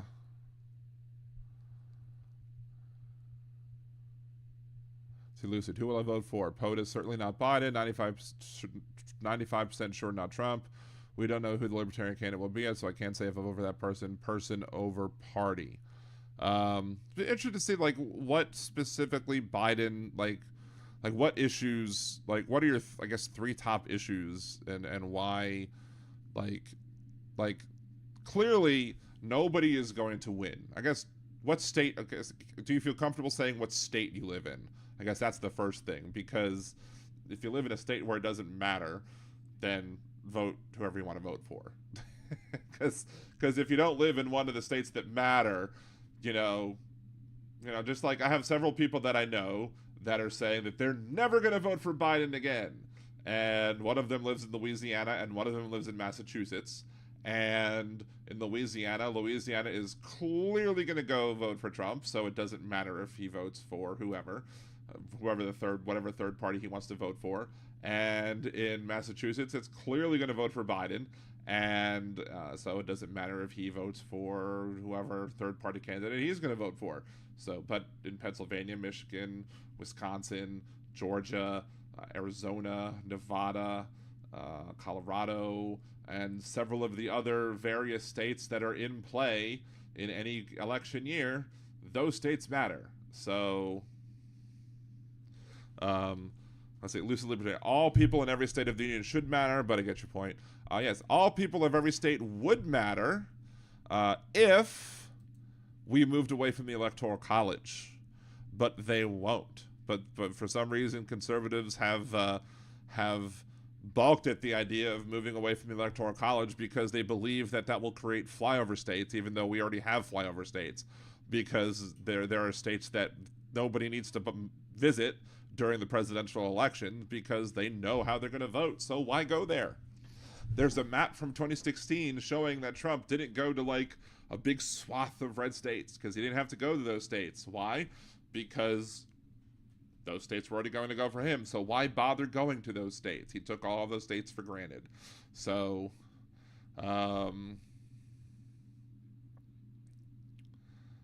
see, Karen, I'm in Massachusetts and riding with Biden. Well, good. I mean, yeah, and I'm in Louisiana and I'm going to ride with Biden too, although I would be willing to vote third party in Louisiana if I could be guaranteed that somebody who is not necessarily happy with Biden would still cast a vote for Biden in like Pennsylvania or Michigan or Wisconsin, and then by me then voting for their third party candidate here to allow that third party candidate to get a larger percentage of the nationwide vote, so that they could get maybe more federal funding towards the that federal funding fund or whatever, however it works. If you get like 5% of the vote, you get some federal funding or something, or federal matching funds, I guess is the term. So if I could be guaranteed that that person was going into the voting booth and casting a vote for Joe Biden in a state that mattered, I would then go into my voting booth and vote for their third-party candidate to help them get towards that thing. And I would love to set up a system where lots of voters did that, but I don't think that we would ever be able to implement that.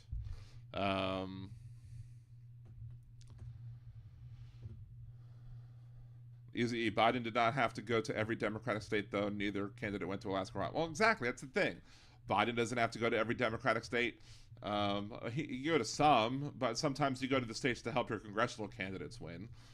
Sometimes you go to the states to where your fundraisers are. I think Biden may have come to New Orleans to fundraise in New Orleans, but it's always fun to come to New Orleans regardless, right? I think Bernie came to New Orleans. That's probably the only stop he made in the South. That was one of Bernie's mistakes during his two campaigns, is he ignored the South completely during the primary season, despite the fact that Southern Democratic delegates are worth just as much in the convention as Northern Democratic ones. I think Biden has done an amazing job given the fumes he was left to work with in 2021. Exactly, especially since Donald Trump sabotaged him with the gas prices.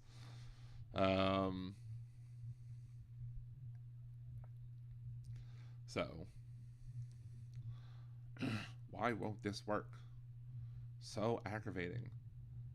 I could play it earlier.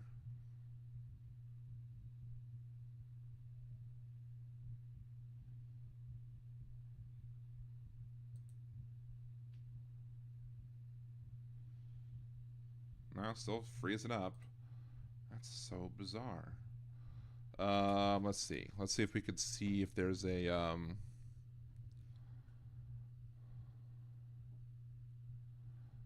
settings. Maybe it's under settings.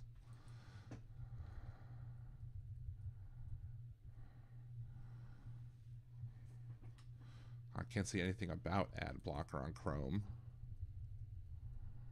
Oh, there it is. Now it's playing. It's playing in the background. Now it's still frozen up again. Maybe if I open up in a different browser, I don't know. Maybe if I open up in here.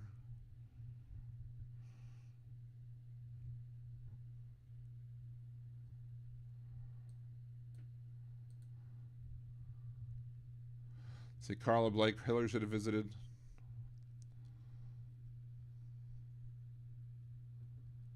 Biden has had the lowest American unemployment in 55 years, the highest Dow and S&P in history, record energy production, highest most American independence. One of the things about unemployment that just is annoying is that it's not necessarily the best measure. I mean, you have unemployment, and sometimes your unemployment rate can go up if your unemployment rate can go up without anybody gaining a job, just because people leave the workforce. But the problem is that everybody uses the same unemployment rate or unemployment calculation. So if you use the same tool to measure unemployment under one, you should use it under the other. So therefore, he should get credit. If he gets credit under the one, under the other as well. So, you know what I mean? That's kind of the point that I would have to say about that issue. So,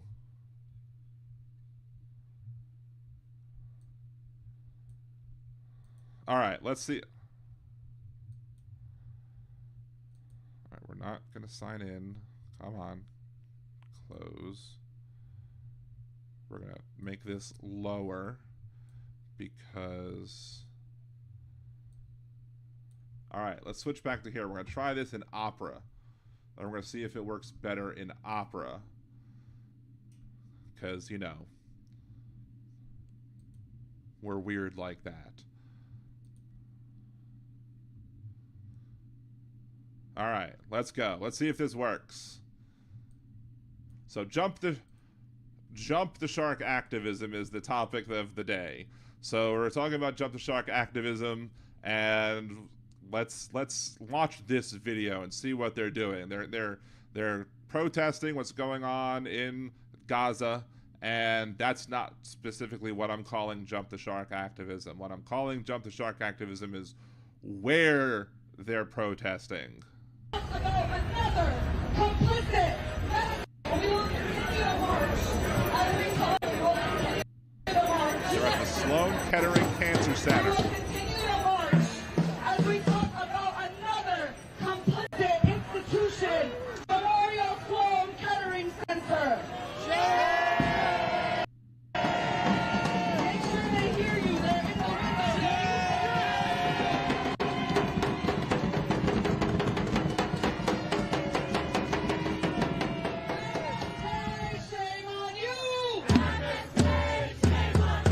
You support genocide too!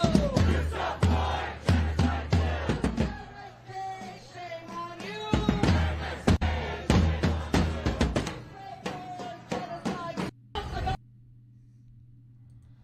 And there you go. The kids in the window getting cancer treatments. Apparently, and the Saul Kettering Cancer Center supports genocide. People trying to help kids get cancer treatment are supporting genocide. This is jumping the shark. Absolutely freaking ridiculous to say that that a cancer center is supporting genocide. No, the cancer center is trying to help people deal with their cancer. Stop it. Stop being ridiculous. It's absolutely ridiculous that they're sitting there and pointing at the people in the windows. Shame on you, you little kid in your mask. Shame on you for supporting genocide in your mask while trying to deal with your cancer. I mean, it's pathetic. And we could have conversations all day about what's going on. I've talked about what's been going on in Gaza. I've criticized Netanyahu. I've criticized the indiscriminate bombing. I've criticized the idea that, I've criticized that we shouldn't be doing collective punishment in Gaza. I've criticized Netanyahu and the Netanyahu administration for knowing about the damn attack for a year and not doing anything about it. I predicted that they knew about it and that they would have let it happen because it would behoove them politically and allow them to go after them instead of just stopping it ahead of time, because that would be better for Netanyahu to react to something instead of preventing something. And again, I think Netanyahu should be dragged in front of The Hague. But the idea that a cancer center is supporting genocide, these people are jumping the shark. Now, you can walk by the hospital if you want to. I mean, you could have a protest if you want to and protest what Israel's doing. That's fine. I have no problem with you airing your grievances in public. That's the American way. That's what we do in America. We protest what we don't like. And if your protest led you by the hospital, fine. You're by the hospital. They just didn't like that. Apparently, one person, I think, who donated to that hospital also made a donation to something Israeli or something. That's, I think, what brought them there. But you're pointing at the people in the hospital saying, shame on you. No, it's ridiculous. Again, this is what I've referred to before, again, as jump the shark activism. You do things that are so crazy, so bizarre, that it just anybody who takes you seriously is going to stop taking you seriously, because you're going to sit here and make yourself look foolish. And that was just absolute and utter foolishness right there. Period. And then look, and they say you have one of the signs. I guess one more thing. One of the signs that they had was ceasefire now. I have no problem with the idea of cease indiscriminate bombing now, cease collective punishment now. You know, there are many things that Israel should absolutely cease now. But the idea, again, that Israel would stop everything while there's still 100 hostages being held by Hamas is not a reasonable ask. Israel's not going to stop going after Hamas until all of the hostages are released. So, if I had a sign that I was waving at a march, I'd be like, cease indiscriminate bombing now, cease collective punishment now, cease the shutting off of food, water, and medical supplies, cease starvation of children now, and ceasefire once all hostages are returned. And that would be my sign. I don't know if all that would fit on a sign, but that would be my sign. Because it's, again, unreasonable to tell Israel that they need to stop everything while Hamas is holding 100 hostages prisoner. I don't know. What do you think? Like and subscribe to the channel, comment down below. Thank you very much and have a good day. And no, I'm not ending the video, but that's the way when I record something, that's for everybody who's new to the channel. When I record something on the channel, I go ahead and I just end the video. I record it and I include the ending to the video, so it's much easier for me to just upload it later. So, see, Claire agreed. He used to watch Jimmy Dore and Kyle Kalinske. They both really jumped the shark. Oh, totally, absolutely.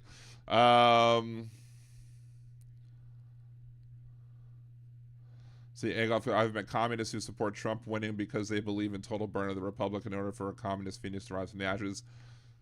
And there are plenty of people who are leftists who have no problem with the idea of, like, they have no problem with everything burning down to the ground to start anew, because they don't see the harm that it causes to people. They don't see the harm that causes to disenfranchise people, to marginalize people, to oppressed people.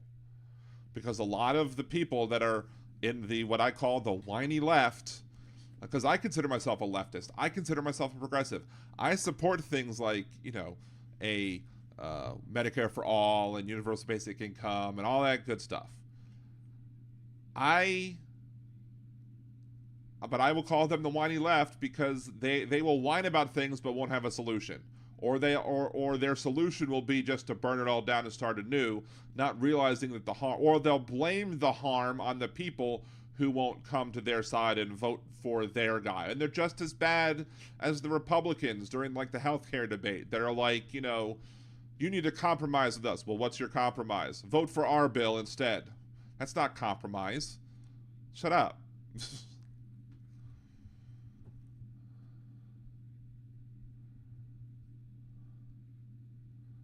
All right, let's see. Gordon Knott, you had some, let's see. Thank you so much for the membership. Hello, I must be going. Later, Quan, save third party for 2028. Electoral college is antiquated. Our constitution was written to change with our times. Unfortunately, it wasn't written to change the electoral college with the times. But the founders, it's an interesting point. We'll get to that in a second, even though you probably won't be here when I say it. Immediately read Project 2025 already in the pipeline. Thank you. Vote blue, straight ticket. Yeah. The problem is, like, I have an idea of the electoral college. Is that the founding? I would love to be able to, like, get, like, Thomas Jefferson, like, on his deathbed, like, right before he dies. Like, if he's alone, like, bring him forward into the future and just interview him and ask him questions about how we're implementing the electoral college today, and my opinion is he'd be like, are you mad? Like, are you crazy? This is not what we had in mind. Like, because back in the day, when they created the electoral college, the biggest difference population-wise, including the calculation of 3/5 of a person if you're black, the population difference between, like, Rhode Island, I think it was the smallest population state, and Virginia was 11 times. Rhode Island or Virginia was 11 times larger population-wise than Rhode Island. Again, taking into consideration the fact that black people were considered 3/5 of a person in that calculation. Now, California is like 55 times larger, I think, than Wyoming. Maybe even more. Maybe it's like 70 something times larger, I think, at this point. I think it's 70 something times larger. I think it's actually 69 times. Nice. I think when I did the math, I think California has 55 congressional seats or 55 electoral college seats, so maybe it's 53 congressional seats, and Wyoming has 1. But I think if he did the math, it would be 69. So I think California's population is 69 times the size, or 68 point something times the size of Wyoming. I don't think the founders could have taken that into consideration. I think they would have said something like, why are you allowing a state to be that small and a state to be that big? I think they either would have said, you shouldn't allow a state to be that big, or you shouldn't allow states to be that small. That was one of our biggest mistakes when making states, was allowing states to be that small. We should have, when planning the country, we should not have allowed states to be that small in population. We should have grown states we should have developed big cities in every state to make population centers in every state, so that we don't just have things on the coast, that we have big cities all around, so that we could have these big urban centers all over the place. Or we don't allow states to be that small a population. We force them to be a certain size of population, or they dissolve or merge or something into one larger state, or something like that. Because again, the difference in the electoral college and representation in the electoral college, the difference of representation in the Senate, again, a vote in the Senate, or the senatorial representation, 11 times the say of in Rhode Island than Virginia. Now it's like 60 times the say in the Senate, Wyoming versus California. It's absurd. It's way too much.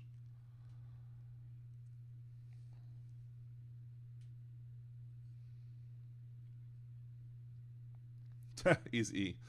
69. All right. Giggity. Yes. California has a bigger population in GDP than what? Canada? Is that what you're trying to say? Americans have an ultra-nationalist party and a Big Ten party. It's not rocket science. Well, one would hope not, but the party that's the ultra-nationalist party rejects all sorts of science, rocket or otherwise.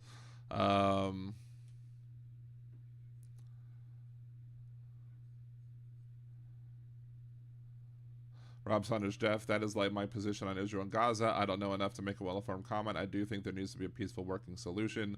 Jeff would often say the same thing, I would think.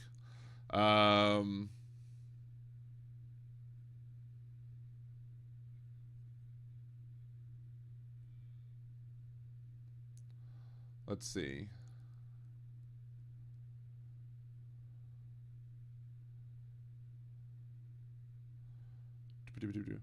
Let's see, Jeff, same here. The way I see it, Netanyahu, I think it's N-E-T-E-N Yahoo, but pretty close, is Israel's Trump. There's no perfect solution to conflict that has been going on forever. But yeah, the Netanyahu is Israel's Trump, unfortunately. Cynthia from Texas, the Democratic Party is the closest we have to an altruistic party. Pretty much. And I'm all supportive of the idea of that we need to move Congress to the left. We also need to move the Democratic Party to the left. But the thing is that and leftists will oppose me on this one as well, because in order to move Congress to the left, it sometimes means supporting centrists, and they won't support you on that. And that's the thing. They will fight you tooth and nail on this. I'm a pragmatic progressive on this. This is one of the things that makes me a pragmatic progressive. If you want to move Congress leftward, it means you have to replace the status quo Democrats with people who are more leftist and progressive. You have to replace the centrist Democrats with people who are liberals. You have to replace the left-leaning centrist, the right-leaning centrists with more moderate centrists, and then you have to replace like the more liberal Republicans with centrists. Like, you have to move everybody one notch to the left. Which means, again, which is why, like, in districts like, you had Cuellar in Texas, the leftists were all up in arms as to why Nancy Pelosi was supporting Cuellar in Texas instead of Cisneros in that one district. Well, Cuellar did like 8 points better than Biden in that district. What does that tell me? If Cuellar is more conservative than Biden, and Cuellar did 8 points better than Biden in that district, that tells me that that district is more conservative than Biden. So if Cisneros would have won that primary, Cisneros would have been unlikely to win that general election and would have lost a seat. Likely to have lost a seat. Now, the other argument to be made on that point is that they might make the argument is that, well, maybe if Cisneros was in there in the election, that maybe it would have brought out more people to vote. And maybe they would have voted in the general election and propelled her to victory. If that's the case, prove it in the primaries. Prove that you have the votes in the primaries. If you don't have the votes in the primaries, you can't prove that in a general election. So, Diane Russell, are there any centrist lefts? Cuellar is an example of a centrist Democrat. There are a few. Again, they're not many, but there are a few. Although Biden is I mean, I wouldn't call Biden a pure centrist. He's moved to the left of center. He's not a leftist. He's not a progressive. I mean, he's probably squarely liberal at this point. Every time he says, I'm a capitalist, I think he does it for political purposes, but it makes every single leftist cringe. But I mean, there are some centrists. I wouldn't call Manchin a centrist. I call Manchin a conservative. I don't know why he's a Democrat to begin with, but, hey. Jeff, bring me some of that chili. Or at least email me the recipe for the chili so I can make it myself.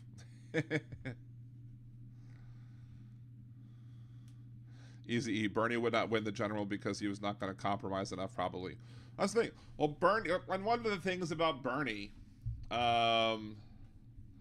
is that Bernie, and one of the things that a lot of the people on the left didn't understand about Bernie was that, he may very, like, they'll use his poll numbers from May of 2016, saying he was doing better against Trump than Hillary was in May. Well, that was May, and that was when Trump was still attacking Hillary a lot. Do you think the poll numbers would have stayed the same had Bernie won the primaries and Trump then started attacking Bernie? No, they would have. Trump would have started attacking Bernie then, and maybe Bernie's numbers would have gone down, or maybe Bernie's numbers would have stayed the same. But the numbers were nationwide numbers, and we don't elect the president on nationwide numbers. We elect a president on state-by-state numbers. And it's possible, where were those numbers coming from? Were those numbers coming from all of the states? Or maybe he had more support in New York, more support in California, more support in Vermont, more support in blue states, but maybe he didn't have enough support in the swing states, and maybe Trump still would have won. He just would have lost more of the popular vote, but still won. Because winning the popular vote don't mean jack or shit. So...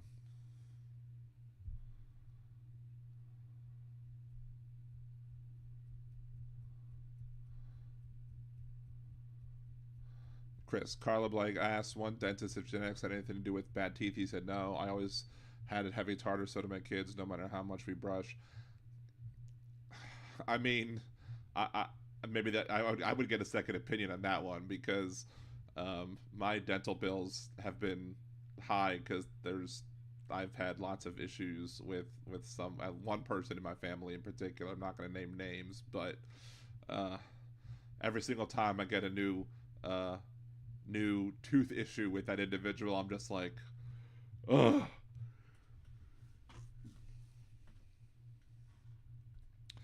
Medicaid does cover dental now.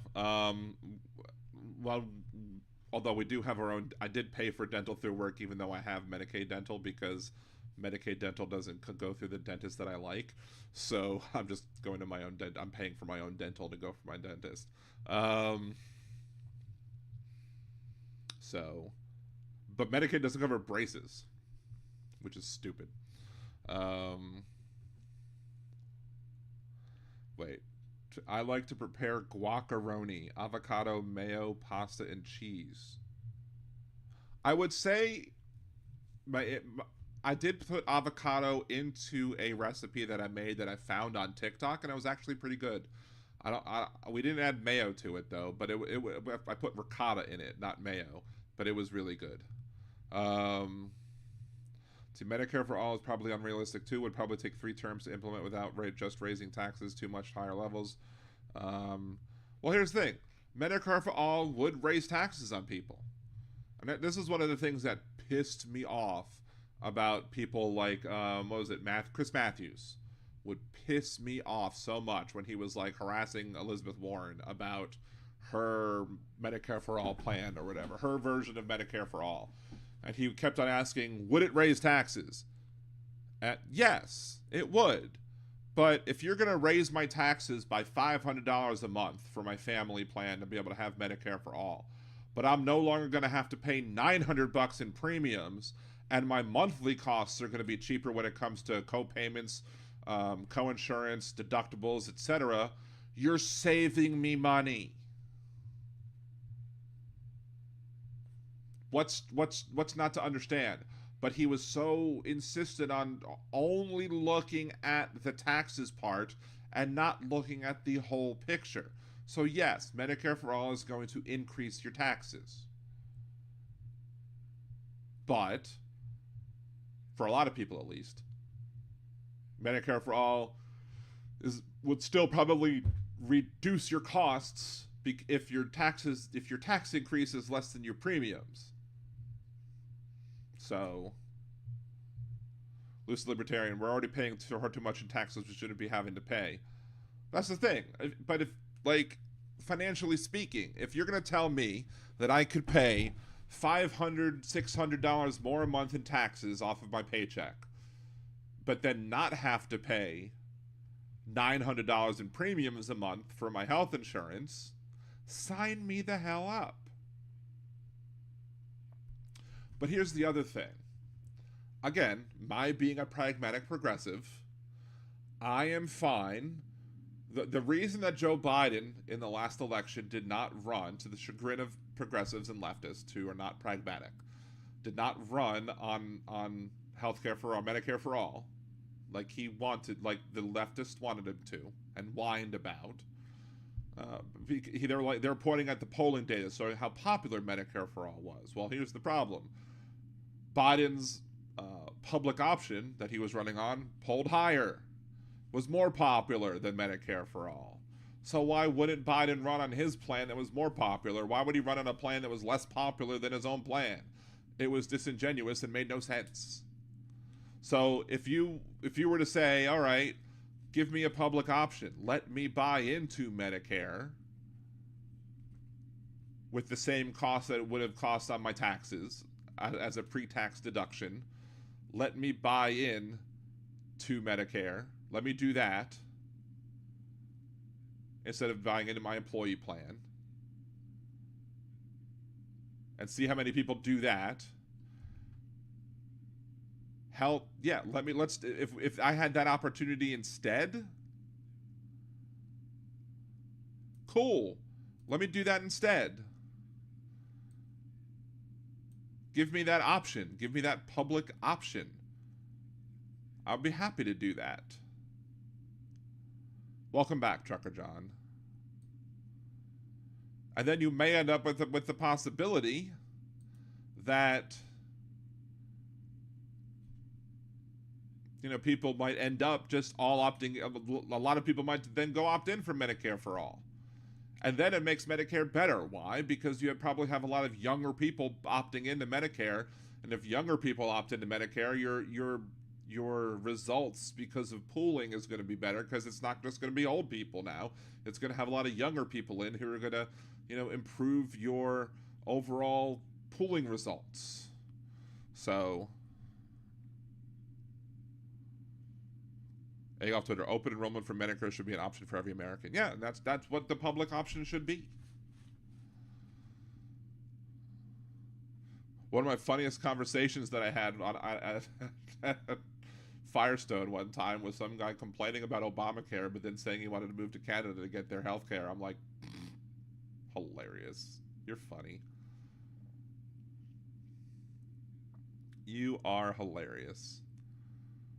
As an American, you have to go to the emergency room when you're overseas. They don't make you pay. They're like, okay, what they make you pay for that over there? That's ridiculous. So, yeah. It's absurd how the for-profit healthcare system works in this country. What's also absurd is the amount of lies that take place over like, the political shorthands that gets used. Political shorthand that gets used over some of that. Because, like, when Obama was like, if you like your plan, you can keep your plan. What he meant was, if you like the plan that you have, nothing in the bill is going to force you to change plans.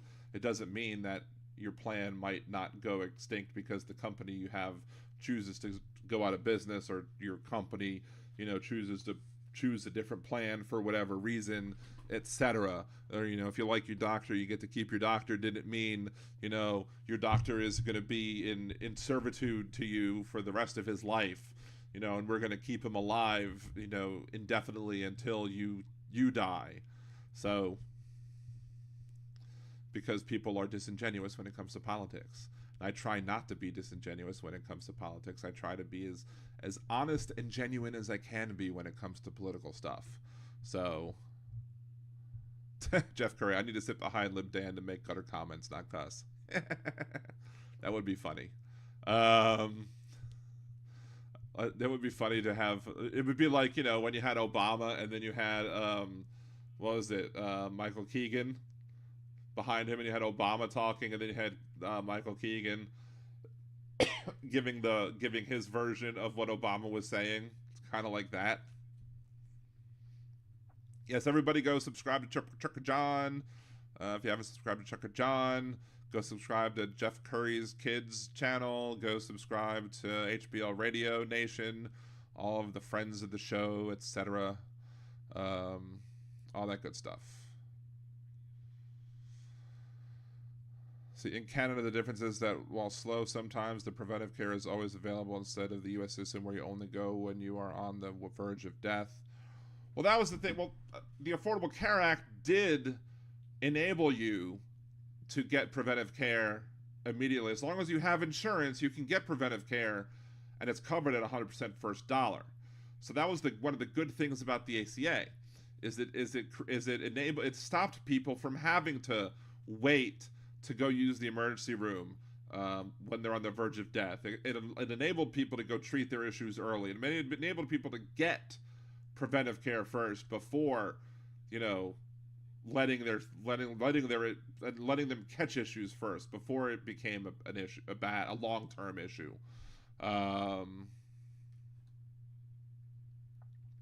Yeah, Carlo Bay, for instance, Dan, if they had different HMOs, different doctors may not take the HMOs you're stuck with. Yeah, that is a problem with the private HMOs. Sometimes it's a problem with Medicaid, though, like dental, with the Medicaid dental issue. Like, I can't use Medicaid at the dentist that I want, which is why we opted into my work dental plan last year, because I wanted to be able to go to my dentist because I like my dentist. And the dentist that we kept on trying to get, we couldn't get an appointment with, so screw you. We'll just pay that on our own. We'll add that to ourselves. We added vision this year. We're slowly adding into the costs. We're slowly adding up and preparing for the time when I do actually have to pay for my own health insurance again. So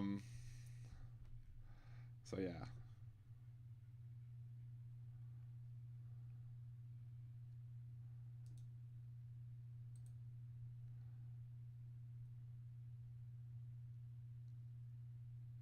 Let's see. mute this for a second just to make sure that this thing doesn't start playing something. Oh, I did subscribe to Hang Your Hate already. Okay, that's cool.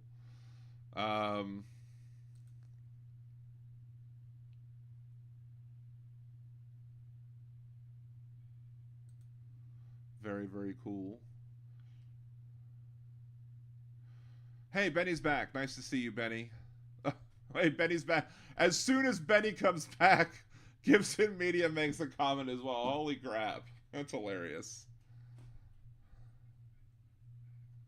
So, Dan, what were you saying? I should switch parties? I don't know.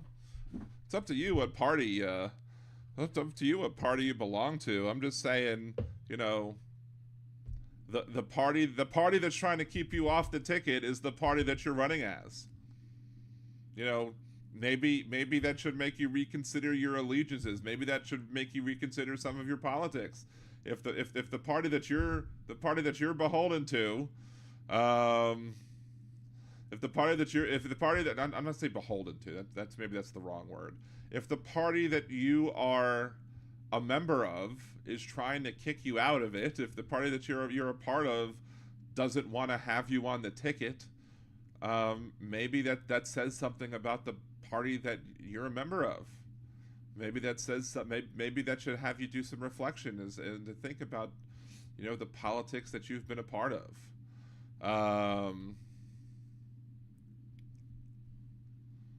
There are liberals and leftists on the show that'll tell you that they don't support Biden either. So there you go.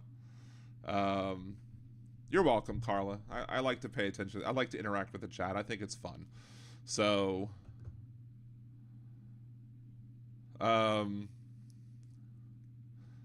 so just because you won't support Biden doesn't mean there are Democrats that don't support Biden. Clearly, there are Democrats that are mad at Biden. But I don't think that, you know. But I don't know how conservatives can support. I mean, you said you went to religious school's not the right word for it. You said you went to, is pastoral school the right word for it? You've had religious education is the best way to put it. And you say, you know, I don't understand how people who have grown up or have been educated and believe and have faith, I don't understand how they can then support Trump. I don't understand why Trump has such support amongst evangelicals. Evangelicals is just absurd. And if you don't want open borders, I don't understand why you're supporting Republicans, because Republicans, Biden has asked for money for the border. Joe Biden has asked for money for the border. And the Republicans have specifically said no, that they don't want to give Joe Biden for the border because they don't want the border to get better during the Joe Biden administration, because if the border gets better during the Biden administration, then Joe Biden's poll numbers will go up and that will help Joe Biden win. So the Republicans want the situation on the border to get worse for the remainder of this year, at least through November, so they can have a political victory. So if whatever you think is going on in the border is so terrible, guess what? The Republicans have decided that they're going to make it worse through November so that they can have a political victory. Meanwhile, Biden is willing to compromise and willing to work with Republicans to make deals on the border, to be able to, you know, improve the situation on the border, to make things better on the border, because he's willing to extend a hand and work with Republicans, because that's what he came to Washington saying he wanted to do. I thought he was naive about that, because I knew that the Republicans were never going to want to work with him, because the Republicans have stopped being people who would work with people ever since Obama was elected. But Biden has extended his hand many times to the Republicans to say, hey, let's work together to get this done. And the Republicans are like, nope, we're not going to give you the funding on the border. We're not going to work with you on the border.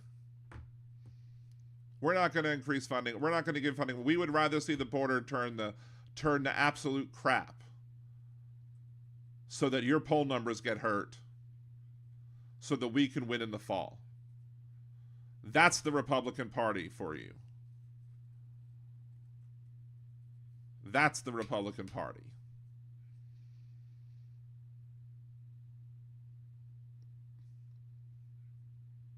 Carla, exactly. Just like Trump saying that if the economy bombs, he wants it to bomb during the Biden administration so that he can have a political victory. Instead of saying that he wants. Instead of Trump saying, I hope the economy doesn't bomb, he says, I want the economy to bomb during the Biden administration. And he tried to do his best to have the economy bomb during the Biden administration by making sure that gas prices went up. In fact, I've even posited on a video that I shared earlier, like last year sometime, was that it was very well possible that Trump knew that he was going to lose, and that he purposely set up this situation with the oil so that Biden would get hurt politically by making sure that once we came out of the pandemic, that demand would go up with artificially decreased supply, so that gasoline prices would go up immensely, and that Americans would have to be hurt in the wallet by how much they have to pay at the pump. It is what it is. Thank you, Donald. That's not true, Gibson. There may be some individuals who do fund both parties, but for the most part, both parties are two completely separate, different things. And you should know that, because one party voted to keep you on the ballot and one party voted to kick you off of it. So, now, I've not yet discussed the arguments brought up by the Republican Party about you. Now, we could talk about that privately first before I discuss that on the show. Shoot me an email about that. I want to have an email discussion with you about that first. It's been talked about in news articles, but I'd like to have a discussion with you about that first. And probably to the chagrin of the people, to some of the people who listen, I would like to talk to you on the phone about that at some point later in time. Not necessarily soon, but at some point later in time, once the whole situation resolves that, because I know that they're appealing to the state board or whatever, see what the state board has to say. Let you work out all of your problems with that first before you come on the show to talk about that again. Let it all finish it up. Aaron, the dog growled at the Trump clip. You have a smart dog, Aaron. That's funny.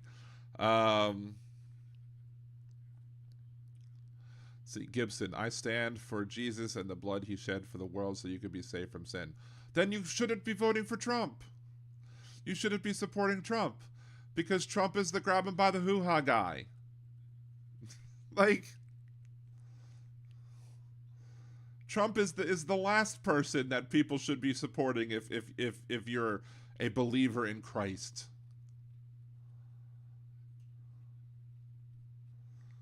I mean, I'm saying this as a Jewish person, so maybe I'm not as well versed in the New Testament as others might be, but my best understanding as a Jewish person is that such things are frowned upon in the Christian religion.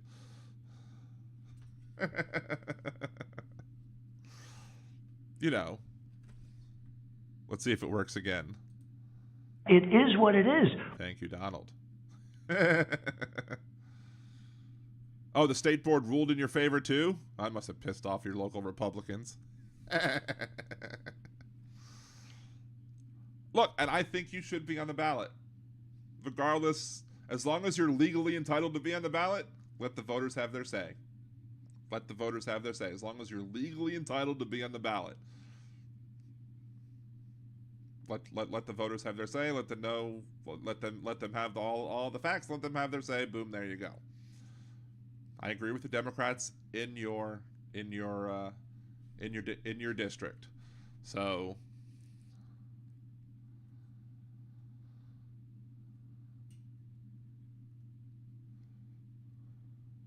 what I miss? Well, Trump stands and holds a Bible upside down in front of a church and then says that he wants but before he walks to the church to hold the Bible upside down to talk about religion or whatever, he then tells the people that he wants to be able to, use the police to beat the crap out of the protesters, right? I mean, that's because that's the Christian thing to do. Trump called himself the chosen one. His followers were his mark among their forehead, and telling 30,573 documented lies in 4 years can surely coronate you as the prince of lies. Yeah, pretty much.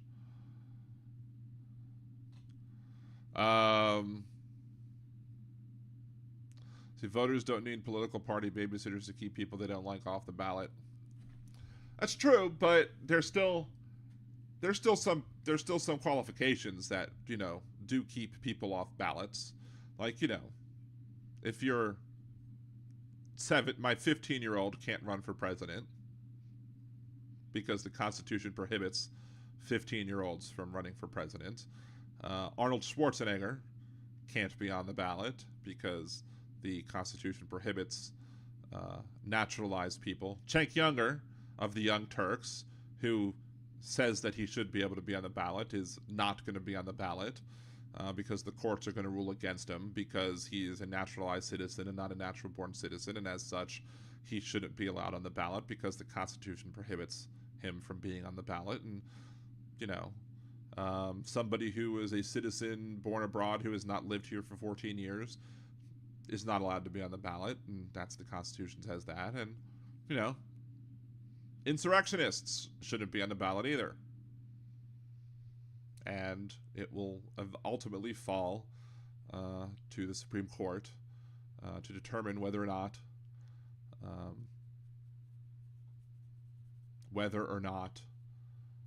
Donald Trump is going to be allowed to be on the Colorado ballot or what have you. Ultimately, I think the Supreme Court will side with Donald on that one. I think the Supreme Court will make the arguments that I made on Monday, that on the video that I posted on Tuesday. So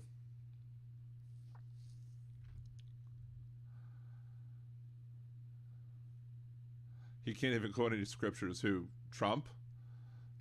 He'd probably be like, "Judge, breast not ye be judged." Oh wait, it's not breast, is it?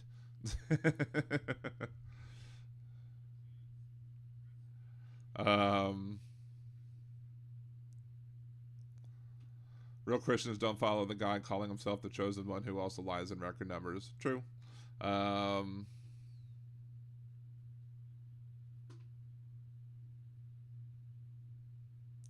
Didn't Cenk say he's just acting as a placeholder? I mean, he has said that, but he also says he believes he should be able to be on the ballot. Like, he has said, he hasn't said, I really am not eligible to, he hasn't said, I know I'm not eligible to be on a ballot, but I'm going to be here as a placeholder for somebody who should be here. He has said, I believe I'm eligible to be president because I believe the 14th Amendment overrides the natural born citizen clause, but I'll be a placeholder if somebody else wants to take my place. That's what he said. So he's still stupidly wrong about the whole him being qualified. He's not qualified.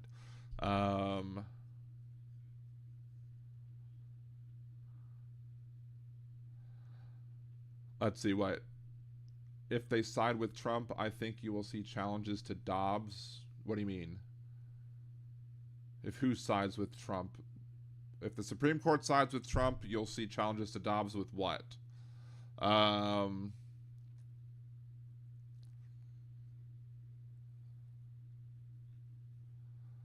Sad part of it is we have a really good conservative MP in our what? In our riding? I can't vote for him because of the leader. Republicans paid Kanye to take votes from Democrats in 2020, but still didn't work. Wonder if Jack Smith is waiting for congressional insurrectionists to be voted for out before filing charges on them. I don't know. I mean, it's an interesting argument. I don't know. I mean, Madison Cawthorn was voted out. Was Madison Cawthorn an insurrectionist? I don't know. Hey, Jeff Curry. I don't know if you've missed anything. Cenk wants Marianne Williamson. She's a nut just like him. I mean, Cenk and Anna have both jumped the shark as well with their support of the ruling that eliminated affirmative action and with their turfdom. So, yes, thank you, Aaron. No threats.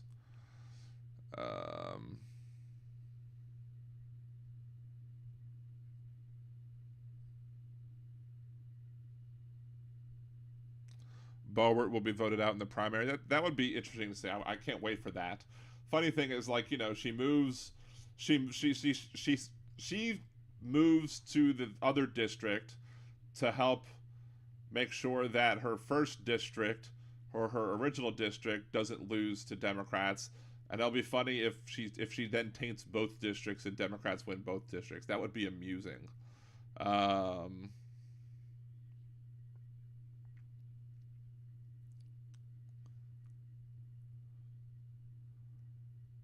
Wish, who rubbed the bottle again? I don't know. I need a bottle. I need the genie. I'm a genie in the bottle. Gotta rub me the right way. Oh wait, that's wrong thing. Anywho.